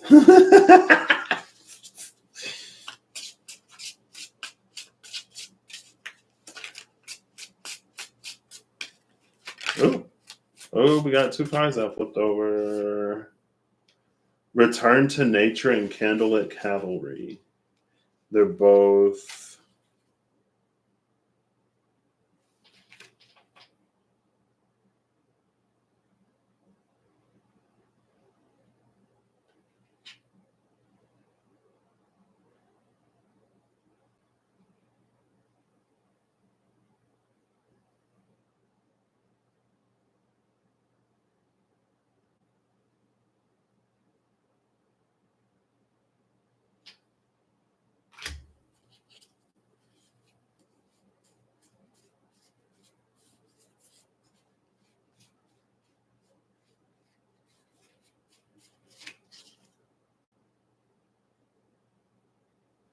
I feel like we didn't really talk about this guy too much.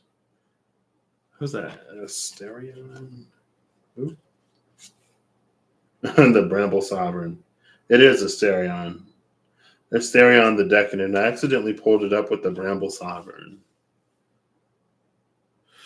Uh, oh, look, she's another Earth. There's a lot of Earth energy here, and I'm not surprised.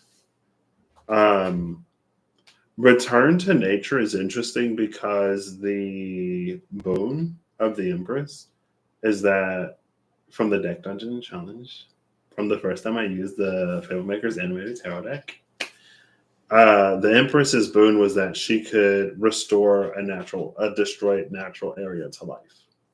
And I was like, well, our connection to spirit is natural. our thread thin sometimes.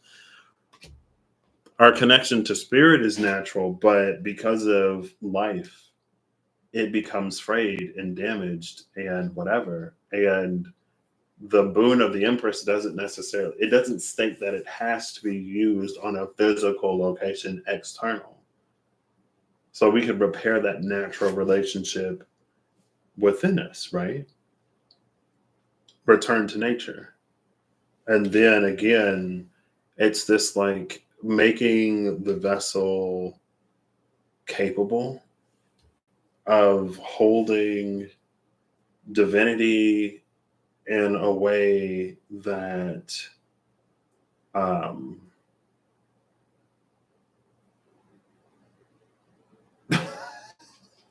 kind of sort of in a way that Jesus did, I guess. But like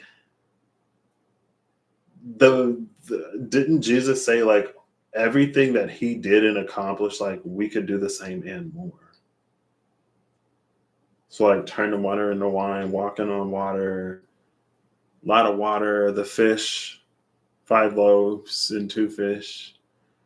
Like he was like, y'all are capable of that too.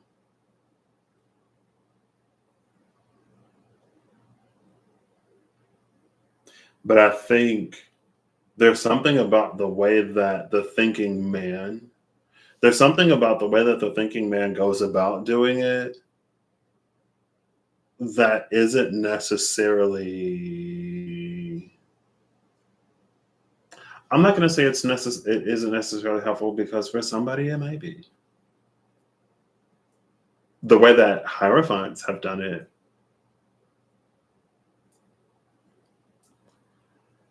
But the thinking woman who may be more capable, she has her own stuff.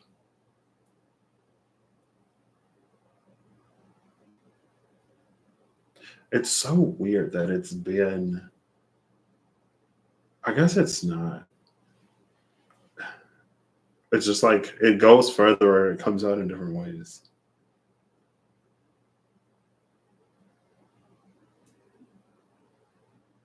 Oh. Hmm.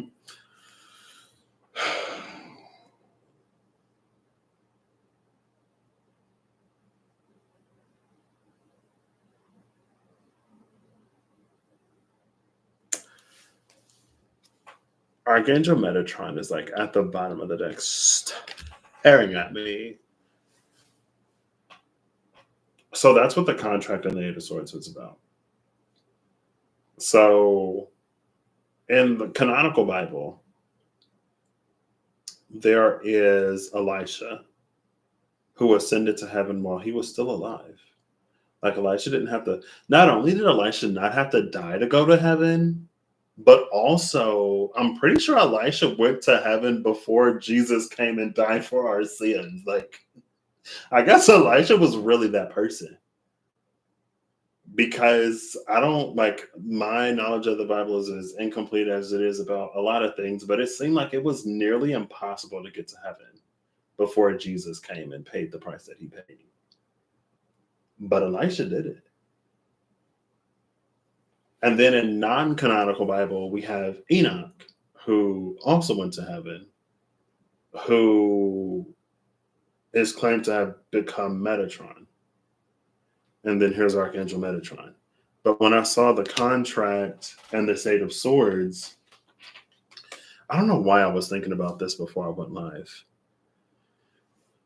But it's almost like when Enoch ascended to heaven and was invited to be a part of the heavenly host.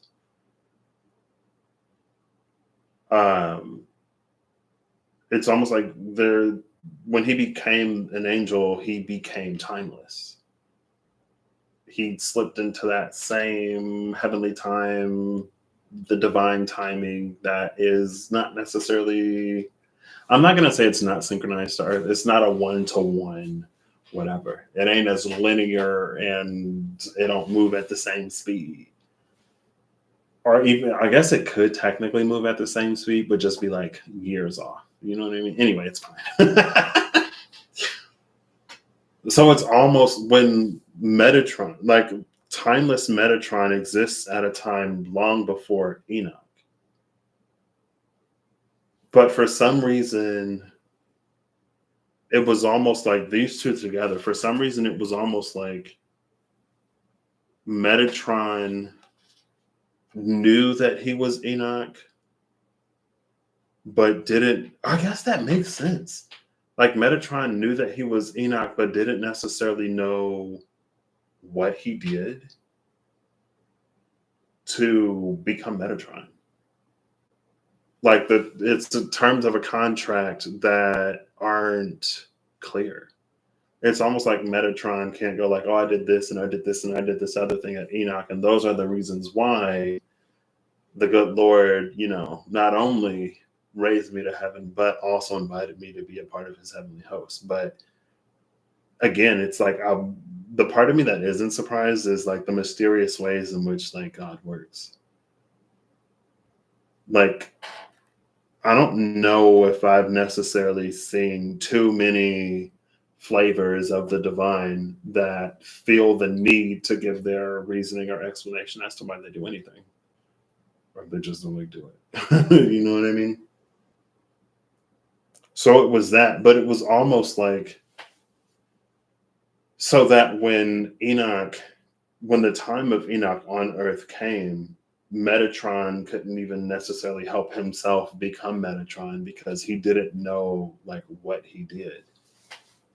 And so if Enoch could somehow in his incarnation tap into his future self within that limited incarnation as Archangel Metatron, like he wouldn't know what the conditions were that he fulfilled in order to become whatever. So he can't tailor his life. He can't live his life a certain type of way of like, oh, well, if I do this and this and this and that, then that guarantees that I will curry the favor of God and be ascended to heaven and become an angel, an archangel, and a big angel, like an angel with some pull, with some weights. Like it don't work like that. But that question like came to my mind as I'm looking at the Eight of Swords in this contract of like, because again, something about the Queen of Swords that was beyond that Eight of Swords. I read her like, oh, she's your future self. But when I saw her, I was like, I don't know who you are. But that makes sense why this pool of water is like sectioned off by these swords. Like that would be some watery portal to the throne room of the divine. But it's within us, but it takes us there, and then whatever happens from that point is what happens. But like there are like saints who used to be people. There are mortals throughout at least several belief systems that do become much more than mortal, sometimes during their life, sometimes after, because of a life well lived. What does that have to do with this? What does anything have to do with anything at this point, girl? Oh, because I was gonna get another card, and then I looked and I saw Metatron staring at me, and I was like, "Oh, okay." Cornucopia 11, 11, 22, 44. Where's 33? Where's 55, 66, 77? I'll just get one more of these Energy Oracle cards. I can't remember why I want one more, but I do. The Door to Value 31. 31, 31. The last time the heart came out, we saw another 31.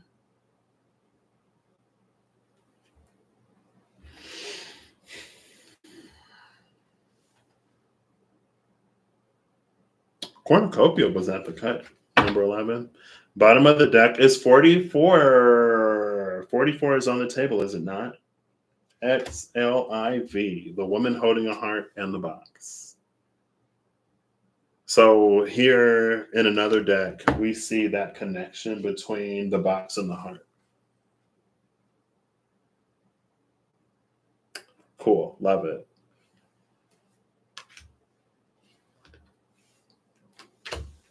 Under this, woman holding a heart.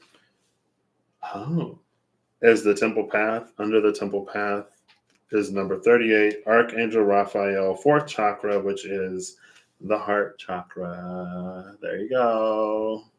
Cool. I'm done. I'm done. I don't know. That's it.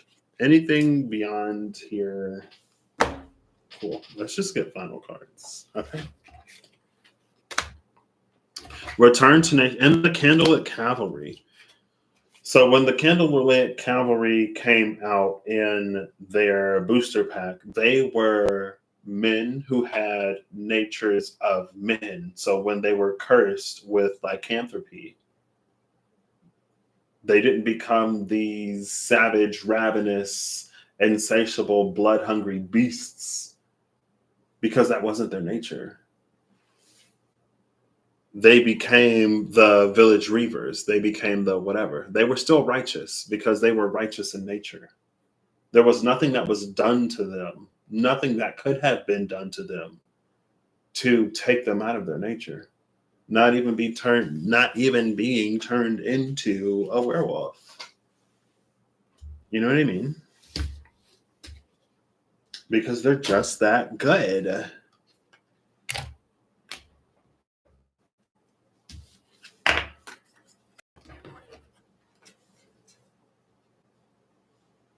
Cool.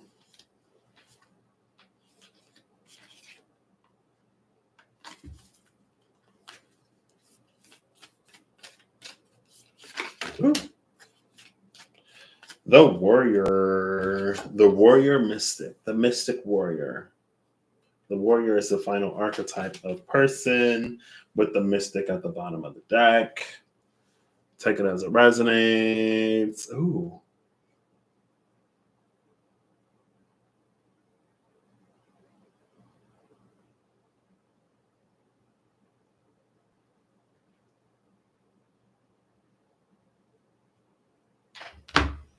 Next, the archetype of place. Oh, wait, gotta turn this upside down. There we go. That came out quick. The warrior. I love that it's a minotaur skull. For some reason. Oh. The underworld. Bottom of the deck is the river. River of the underworld. This is the unnamed river. The unnamed river of the underworld, the river of remembrance. It could also be the river Lethe or whatever. There's the river of forgetfulness. And then there are like 5 if we're talking about Greco-Roman mythology. There's the Acheron, Styx, Phlegethon, Lethe. Are there 5 or are there only 4? No. There's another one. I feel like it starts with A. Acheron, Phlegethon, Styx, Lethe,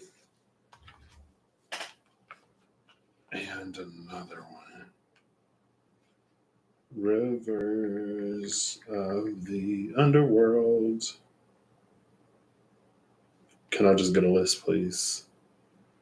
Can we make this easy for Patrick and just like not make me read a whole entire article? Just give me the 5. We got the Styx, the Lethe, Acheron, Phlegethon, and Cocytus. That's the icy one. I feel like I never remember that one. Phlegethon is the one that I forget sometimes where I'm like, I should have known that one. And Acheron. Lethe, I only remember because the context of this. It brought it to my memory. Cocytus. Wailing. The river Cocytus, or Cocytos, is also called the river of wailing, a river of cries and lamentation. For the souls that Charon refused to ferry over because they had not received a proper burial, the riverbank of Cocytus would be their wandering grounds. According to Homer's Odyssey, Cocytus, whose name meant river of lamentation, is one of the rivers that flow into Acheron. It starts out as a branch of river number 5, the Styx. In his geography, somebody theorizes that Homer saw a bunch of ugly rivers in some place, including this one, the most unlovely stream, and thought the area was so miserable he named the rivers of Hades after them. Oof. It's the river of wailing. Pink full moon in Scorpio. The moon was in Leo yesterday, day before yesterday. So we should be pretty close to a full moon. I think it's after the summer where we enter the full moon first period, which personally I'm keen to. I love having a full new moon in a season before a full moon. I think. I'm pretty sure I do.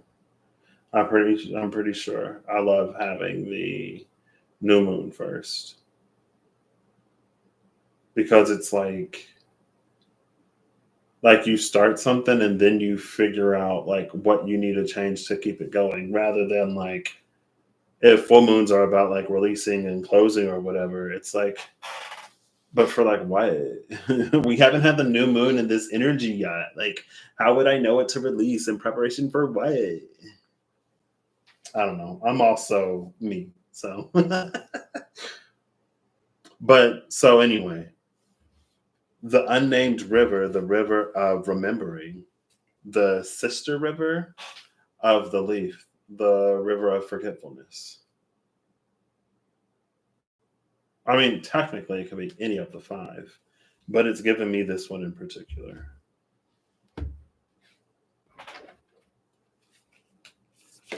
Oop. All right. And then the archetype of failing.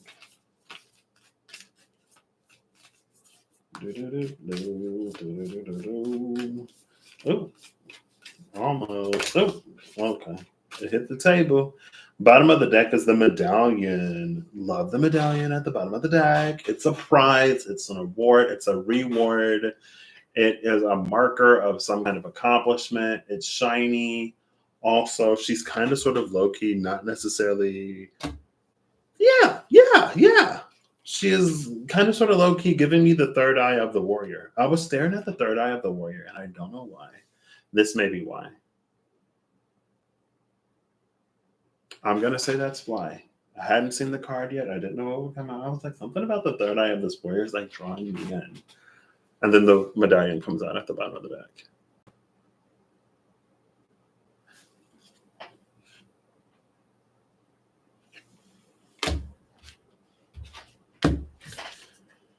The Mask, which is a pretty great Jim Carrey movie. I haven't seen it in a while. I don't know how it aged. The Mask. The Mask, the Medallion, the Mystic, the Warrior, which is an M upside down, the Underworld, and the River. Interesting. Maybe someone's gonna find out who they were in a past life or something. I don't know.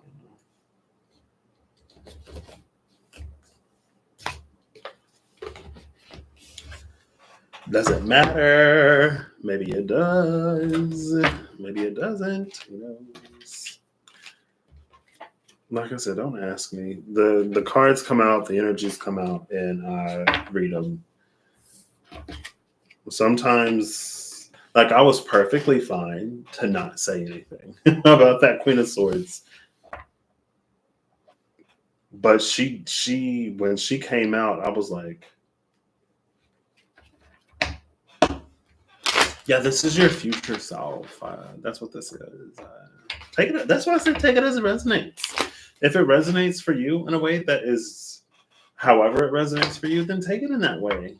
That's also sometimes take it as it resonates. Also means read between the lines if you feel guided. If your intuition is telling you to read between the lines, then read between the lines. Because some stuff, depending on the day, Patrick may not say. Patrick is just like, you know what? Let's go for the fruit that is closest to the earth. Because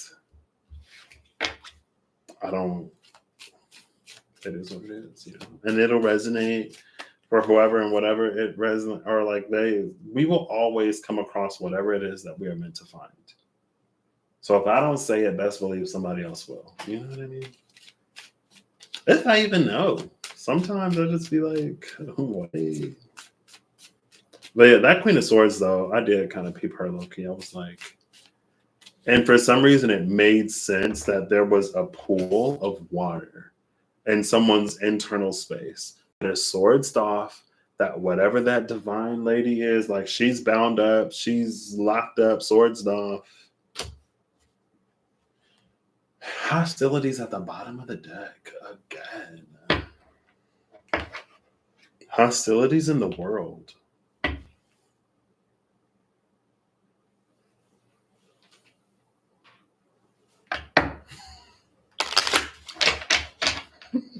No comment.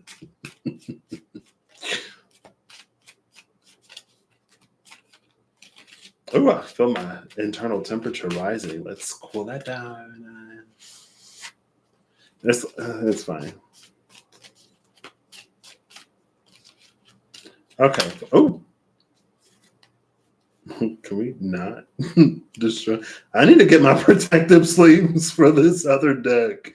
I would order them from their website, but I don't want to have to wait like 2 weeks, and then I would just get them off of Amazon. But problems that I have that don't really matter. I mean, I guess they matter to me. And it's a good thing to have problems that are trivial and ultimately inconsequential because it beats the alternative. Um, the thinking woman and financial constraints.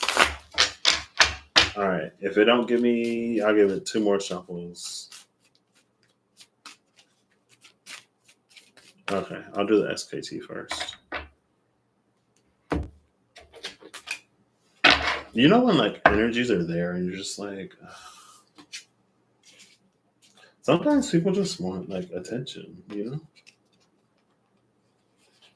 Let me stop. It's time for me to log off.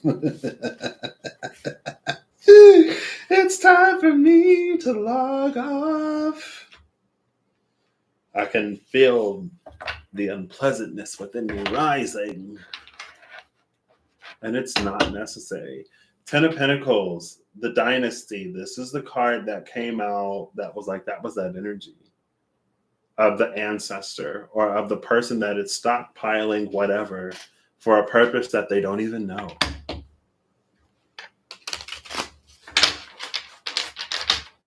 Oh, and it's right here. Ten of Coins, the Dynasty. Cool.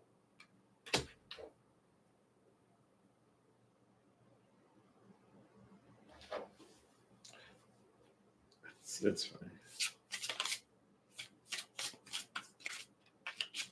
I don't know if the title card just flipped over. It feels like, I don't know, here it is. The Chariot. The Chariot is also a card that sometimes it comes out. If it doesn't come out, it's been at the bottom of the deck. More often than not, within the past month or so, I've seen the Chariot. And here it is. See, now these are the two Sphinxes that, whoa, hold up. Are they at rest or are they moving? I thought they were at rest. Take it as resonates. Maybe they are. Well, with those tails, I think they're on rest. Anyway, it's fine. The Chariot, cardinal signs: Aries, Libra, Capricorn, Cancer. It's a card of Cancer. I think this summer Pluto's going to go back into cardinal Capricorn. Um, Bottom of the deck is the Giver, Moon in Taurus, Six of Pentacles. We saw the Six of Pentacles. Six of Pentacles, Seven of Pentacles. It was the Seven and the Six of Pentacles. Again, the countdown. The Seven of Pentacles with the Six of Pentacles behind it. Everything has been like taking away. But it's the journey of the thinking woman to figure out how to add when everything takes away. Cool. This one,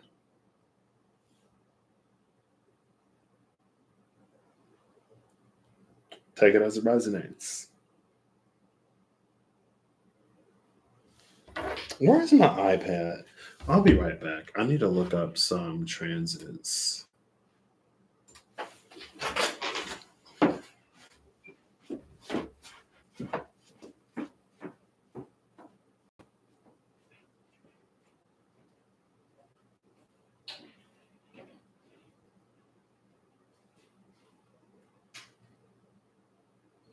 I gotta go to the restroom.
Time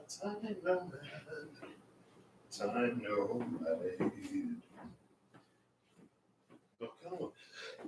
Excuse me, I don't want Chinese food. I just got a taste for it. April 1st. Hello? Oh, that's why. I remember now. First, let's go. Also, I didn't mention it. Today is a very, very, very special, very near, very dear in my heart. Aries' birthday. It's my Journey Buddy's birthday today. Happy birthday, Journey Buddy. Moon is still in Leo.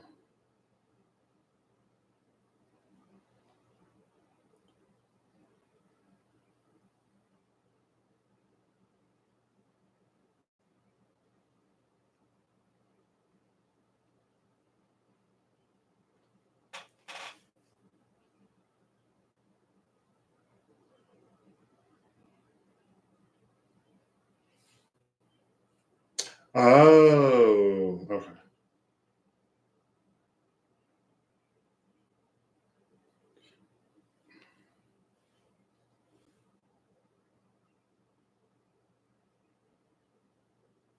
Anyway, what am I looking for?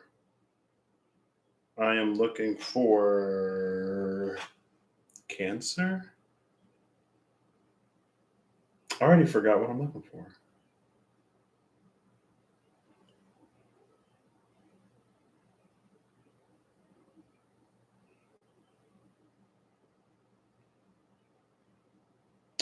It wasn't Pluto. It was some other tree. What's at the bottom of the deck again? The Giver. 6 of Pentacles, 6 of Orbs. The Chariot. Cancerian energy has just like been out too. Like even yesterday, it was the Chariot and the High Priestess. The Chariot Cancer, the High Priestess the Moon Rose Cancer. There was some other aspect I was going to look up. I don't know. It's fine.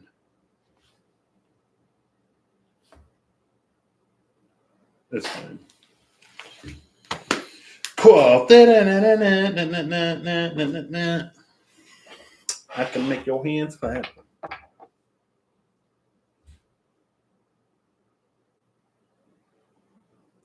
The Chariot is pulling this.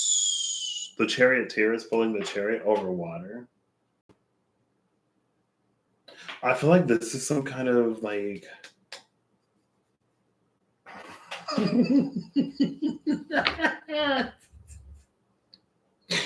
Oh my gosh. What is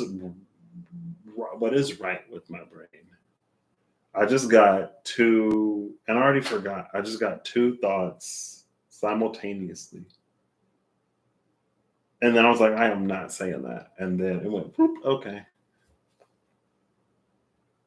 There's one of them. Okay. So I was talking about how Jesus like walked on water and turned water into wine and like fed a whole village of people with 2 fish from the water. How he raised the drowned Lazarus. Okay, maybe Lazarus didn't drown, but I gotta force the water thing to fit. Okay, if I'm a hierophant, let me hierophant the right way. Just make stuff up. I'm just kidding. I'm kidding. And then, but the chariot is like moving over water, and he was like, all of these things and more you can do as well.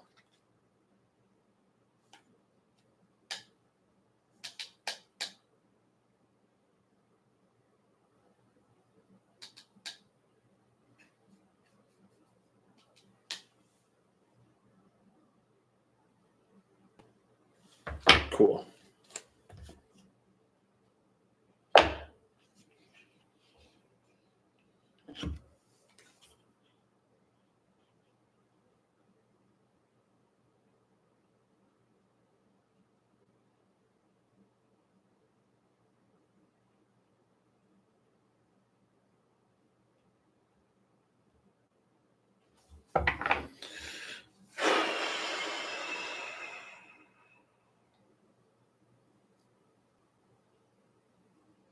So y'all remember the Hanged Man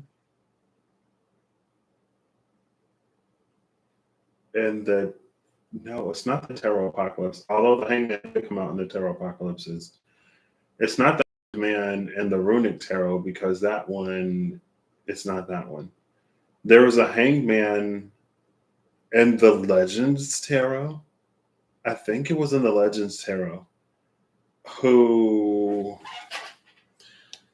like, he was hanging over water and he was like reaching down, and then his reflection in the water was reaching up, and there were all those waves, and it was like something about these two different sides touching and the ripple that happens when they connect because of whatever paradox or conundrum, like two different versions of the same person can't touch or the universe will collapse in upon itself.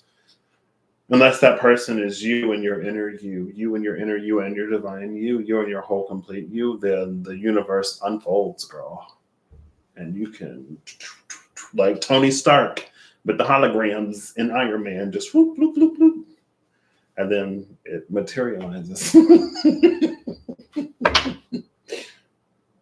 I see these two people that are both touching the scale and the Six of Pentacles. And it's like the energy of alignment is all over this. It's partially an energy of alignment. It's partially an energy of declaration. That sovereignty is like both.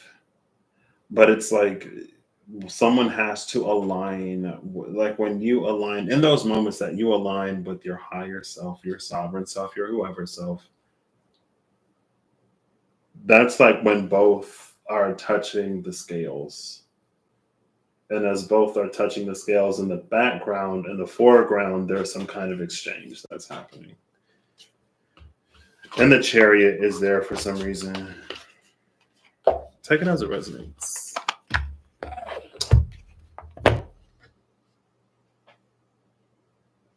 I'm going to try the energy oracle cards. And if not, then we will. That's the best 3D printer. Okay. 3, 2, 1. I guess this was the first deck that I used. Now, I'm going to put this away. Well, first I'm going to split it into 2 halves. I just cut the deck. Guess what I cut the deck to? The Chariot. See, now in this one, they're definitely moving. And there's water in the back. They've gone from water to the land. Because you can see like that back there. There's water back there.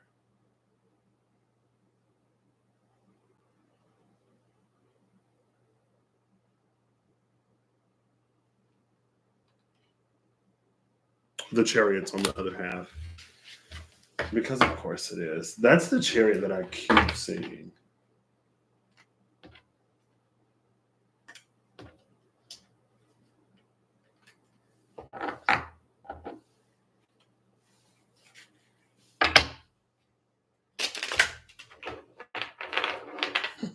I'm not trying to damage these cards.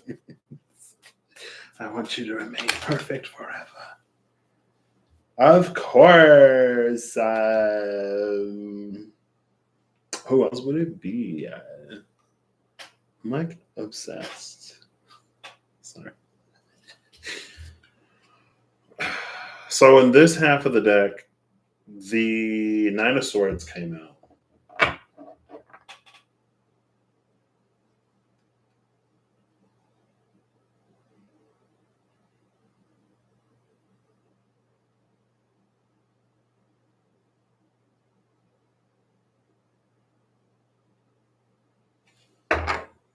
The Nine of Swords came out. Now you can see the glinting swords, but on her bed thing, there's someone like stabbing somebody. This is like regret over what someone has done. This is someone who's like conscience. This is someone whose Jiminy Cricket is like on a tirade.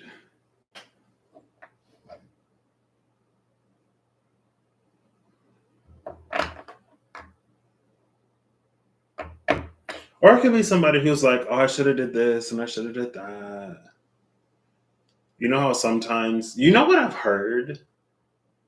I've heard a lot of people who have said exactly what it is that they wanted to say. Not twice, okay? Twice within the past 2 months? Month ish? No. Wow. Anyway, yeah, twice within the past like month and a half. Someone who'll be like, you know how sometimes when you're in an argument with somebody and then you walk away and you think of all of these things that like you could have said or should have said. Well, there was nothing left unsaid. I've heard that twice. Um, Not that it necessarily matters, but just on that same thing, like thinking of like what we could have did, shoulda, woulda, coulda, what we could have done, what we should have done, what we would have done. Um, those were the people who left nothing unsaid. And it's like, nothing unsaid, nothing undone. We ain't necessarily got to go that extreme. Now, the Knight of Chalices is at the bottom of the deck with Judgment behind it. And the Nine of Coins behind that. Judgment today is our judgment. This is us using our judgment. This is us making a judgment call.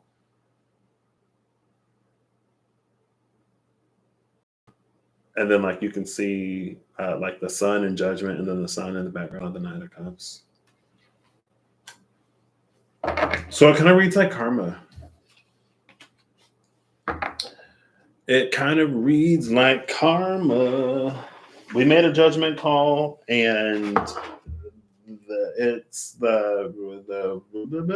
is on its way. Karma is a. What did Taylor Swift say karma is? Karma is a. Karma is a.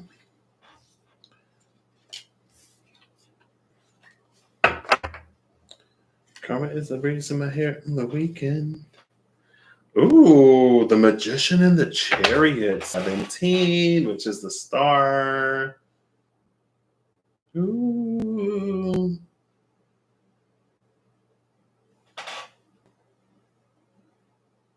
This is a wand unlike any of the wands that we see in the actual deck, which is interesting. These are the swords that we see. These are the cups that we see. These are the coins that we see. But when it comes to the wands don't look like this in this deck.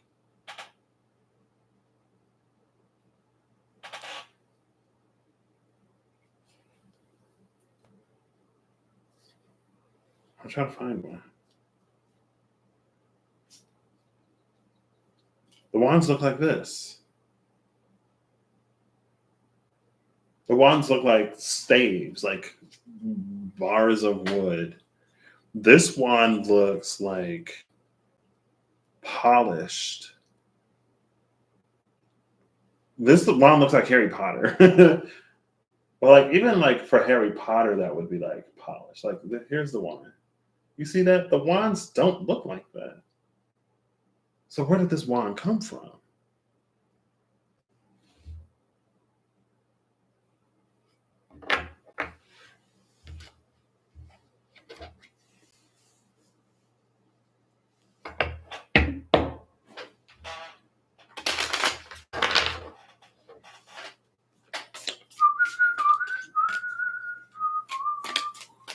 All right. Other half, final card, please. Hostilities did keep coming out in the Energy Oracle cards. And the bed of the Nine of Swords is definitely depicting some hostility. Like, there we go. I don't know. There's like, And it's it just like over and over. That's the only thing. Like the swords glint.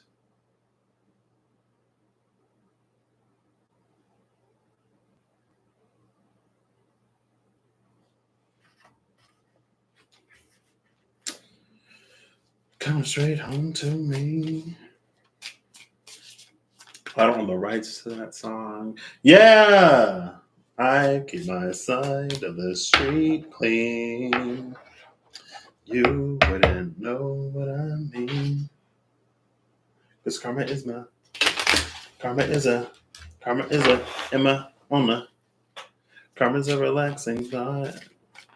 Ooh. Queen of Wands, Three of Cups. I'm not taking them. All right, final card from the left half, the second half, the left half. Ooh, it hit the table.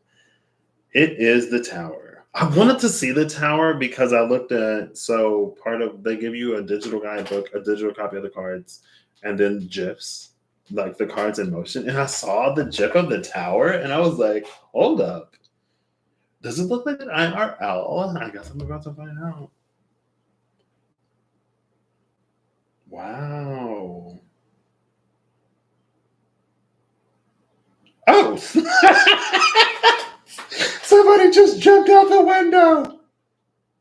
Two people jump out the window. Oh my gosh. Oof. This is given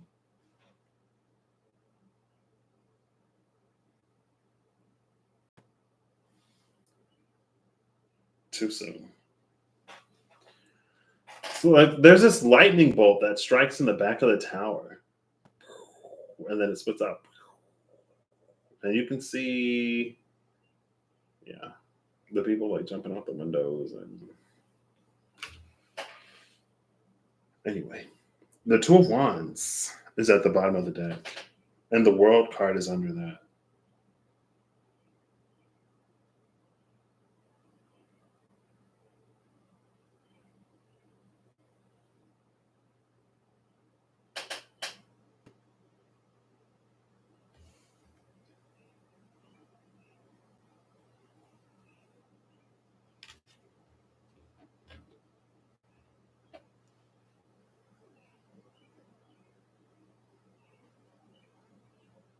The World card is under this Two of Wands.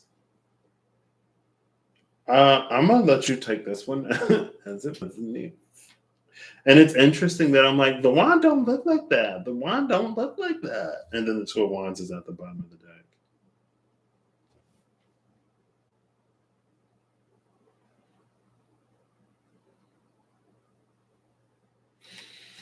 The Two of Wands and the World are at the bottom of the deck.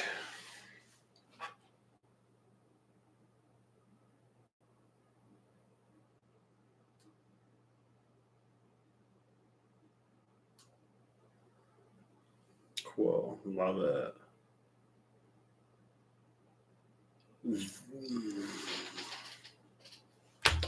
That's a resonance.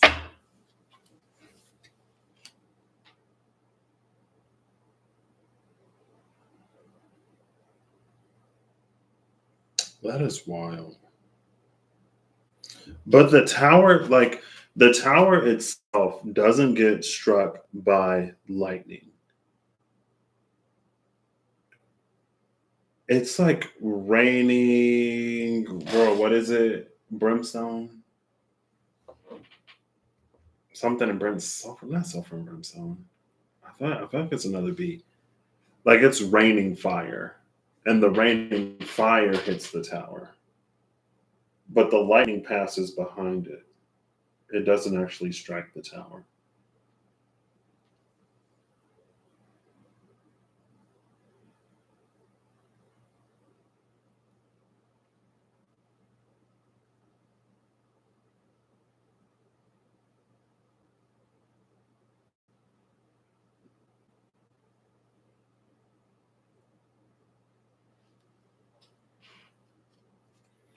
Okay. Well,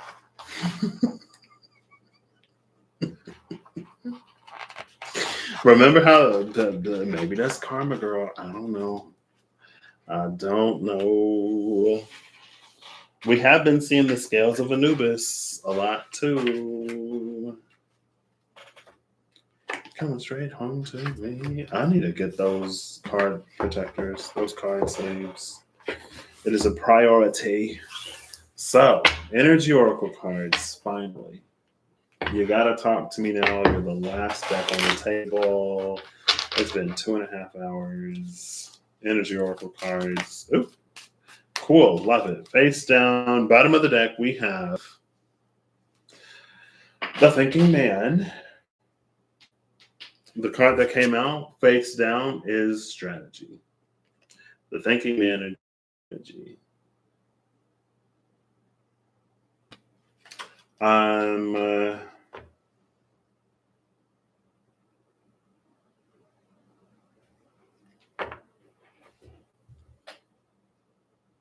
It feels like introspection is a thing that may serve the thinking woman. I would assume, and I could be wrong.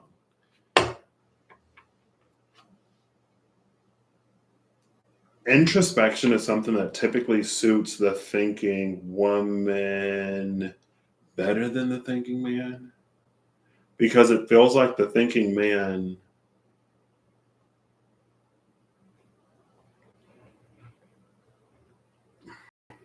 when the thinking man looks back on the past, it feels like he does so in a way that's not necessarily beneficial. And I don't know if it's what he considers and how he considers it or the why.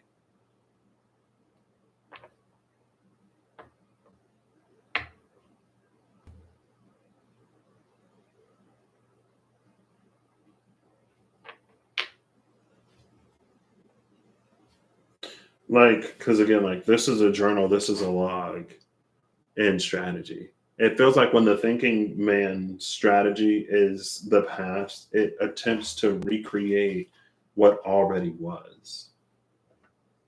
But it's gone by. It's like it doesn't necessarily like thinking man energy, the way that it's reading today or right now, the way that it's reading right now. Like it looks back on the past and it attempts to recreate almost like verbatim something that already was, but it doesn't necessarily consider all of the ways in which it failed or all of the reasons why it no longer is. And so that's why it's like the past being a part of the strategy of the thinking man isn't as beneficial as it may be for the thinking woman. Because the thinking woman may look back and be like, the journey. Like, where have I come through? What have I been through? Like the thinking woman, it feels like she tends to pull knowledge and wisdom from her previous experiences, while the thinking man attempts to recreate the past.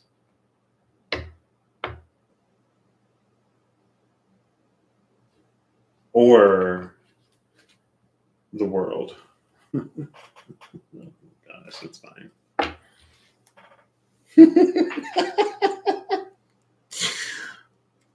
Yeah, it's fine. Where's the book? Where's the box? Where did I put the box? Where's the box? I need to put these cards away. I'm just gonna leave it there. I don't know where the box is. Oh, it's right here. Thank you. Cool.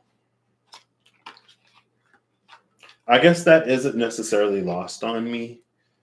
Talking about the thinking man trying to recreate things in the past with no concept necessarily of all of the reasons why it no longer is, and then for the world to be at the cut, and then for the world to be at the cut of this thinking man that's trying to go whatever. And then in the Fable Makers animated, we just saw the Nine of Swords. We saw Judgment. We saw the Two of Wands in the world. Like, it was the Nine of Swords, Judgment, and whatever else. And then on the other side, it was the Two of Wands, with the world at the bottom. I mean, it's fine. It is what it was, and it's like with the karmic energy that came out in the Fable Makers. It's like if it didn't work before, it's not going to work now. If it fell apart before, if it crumbled before, and if it was for a reason, it's not going to work now. And depending on who is presiding, depending on who is in whatever scenario and situation, it can range from like, yeah, we tried that. We were looking to move forward in a different direction. To I said what I said. To you, be careful what you wish for because you just might get it.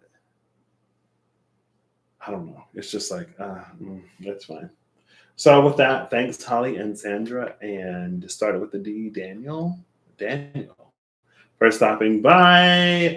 This was whatever this was. I hope you all have an amazing whatever whenever you see this. I hope you're acting in line to make all that you wish to experience your reality. I hope that whatever you need along your path journey, what you find.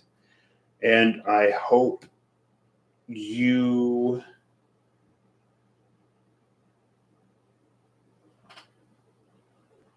so many things that I can't even put them into words. And until next time, bye.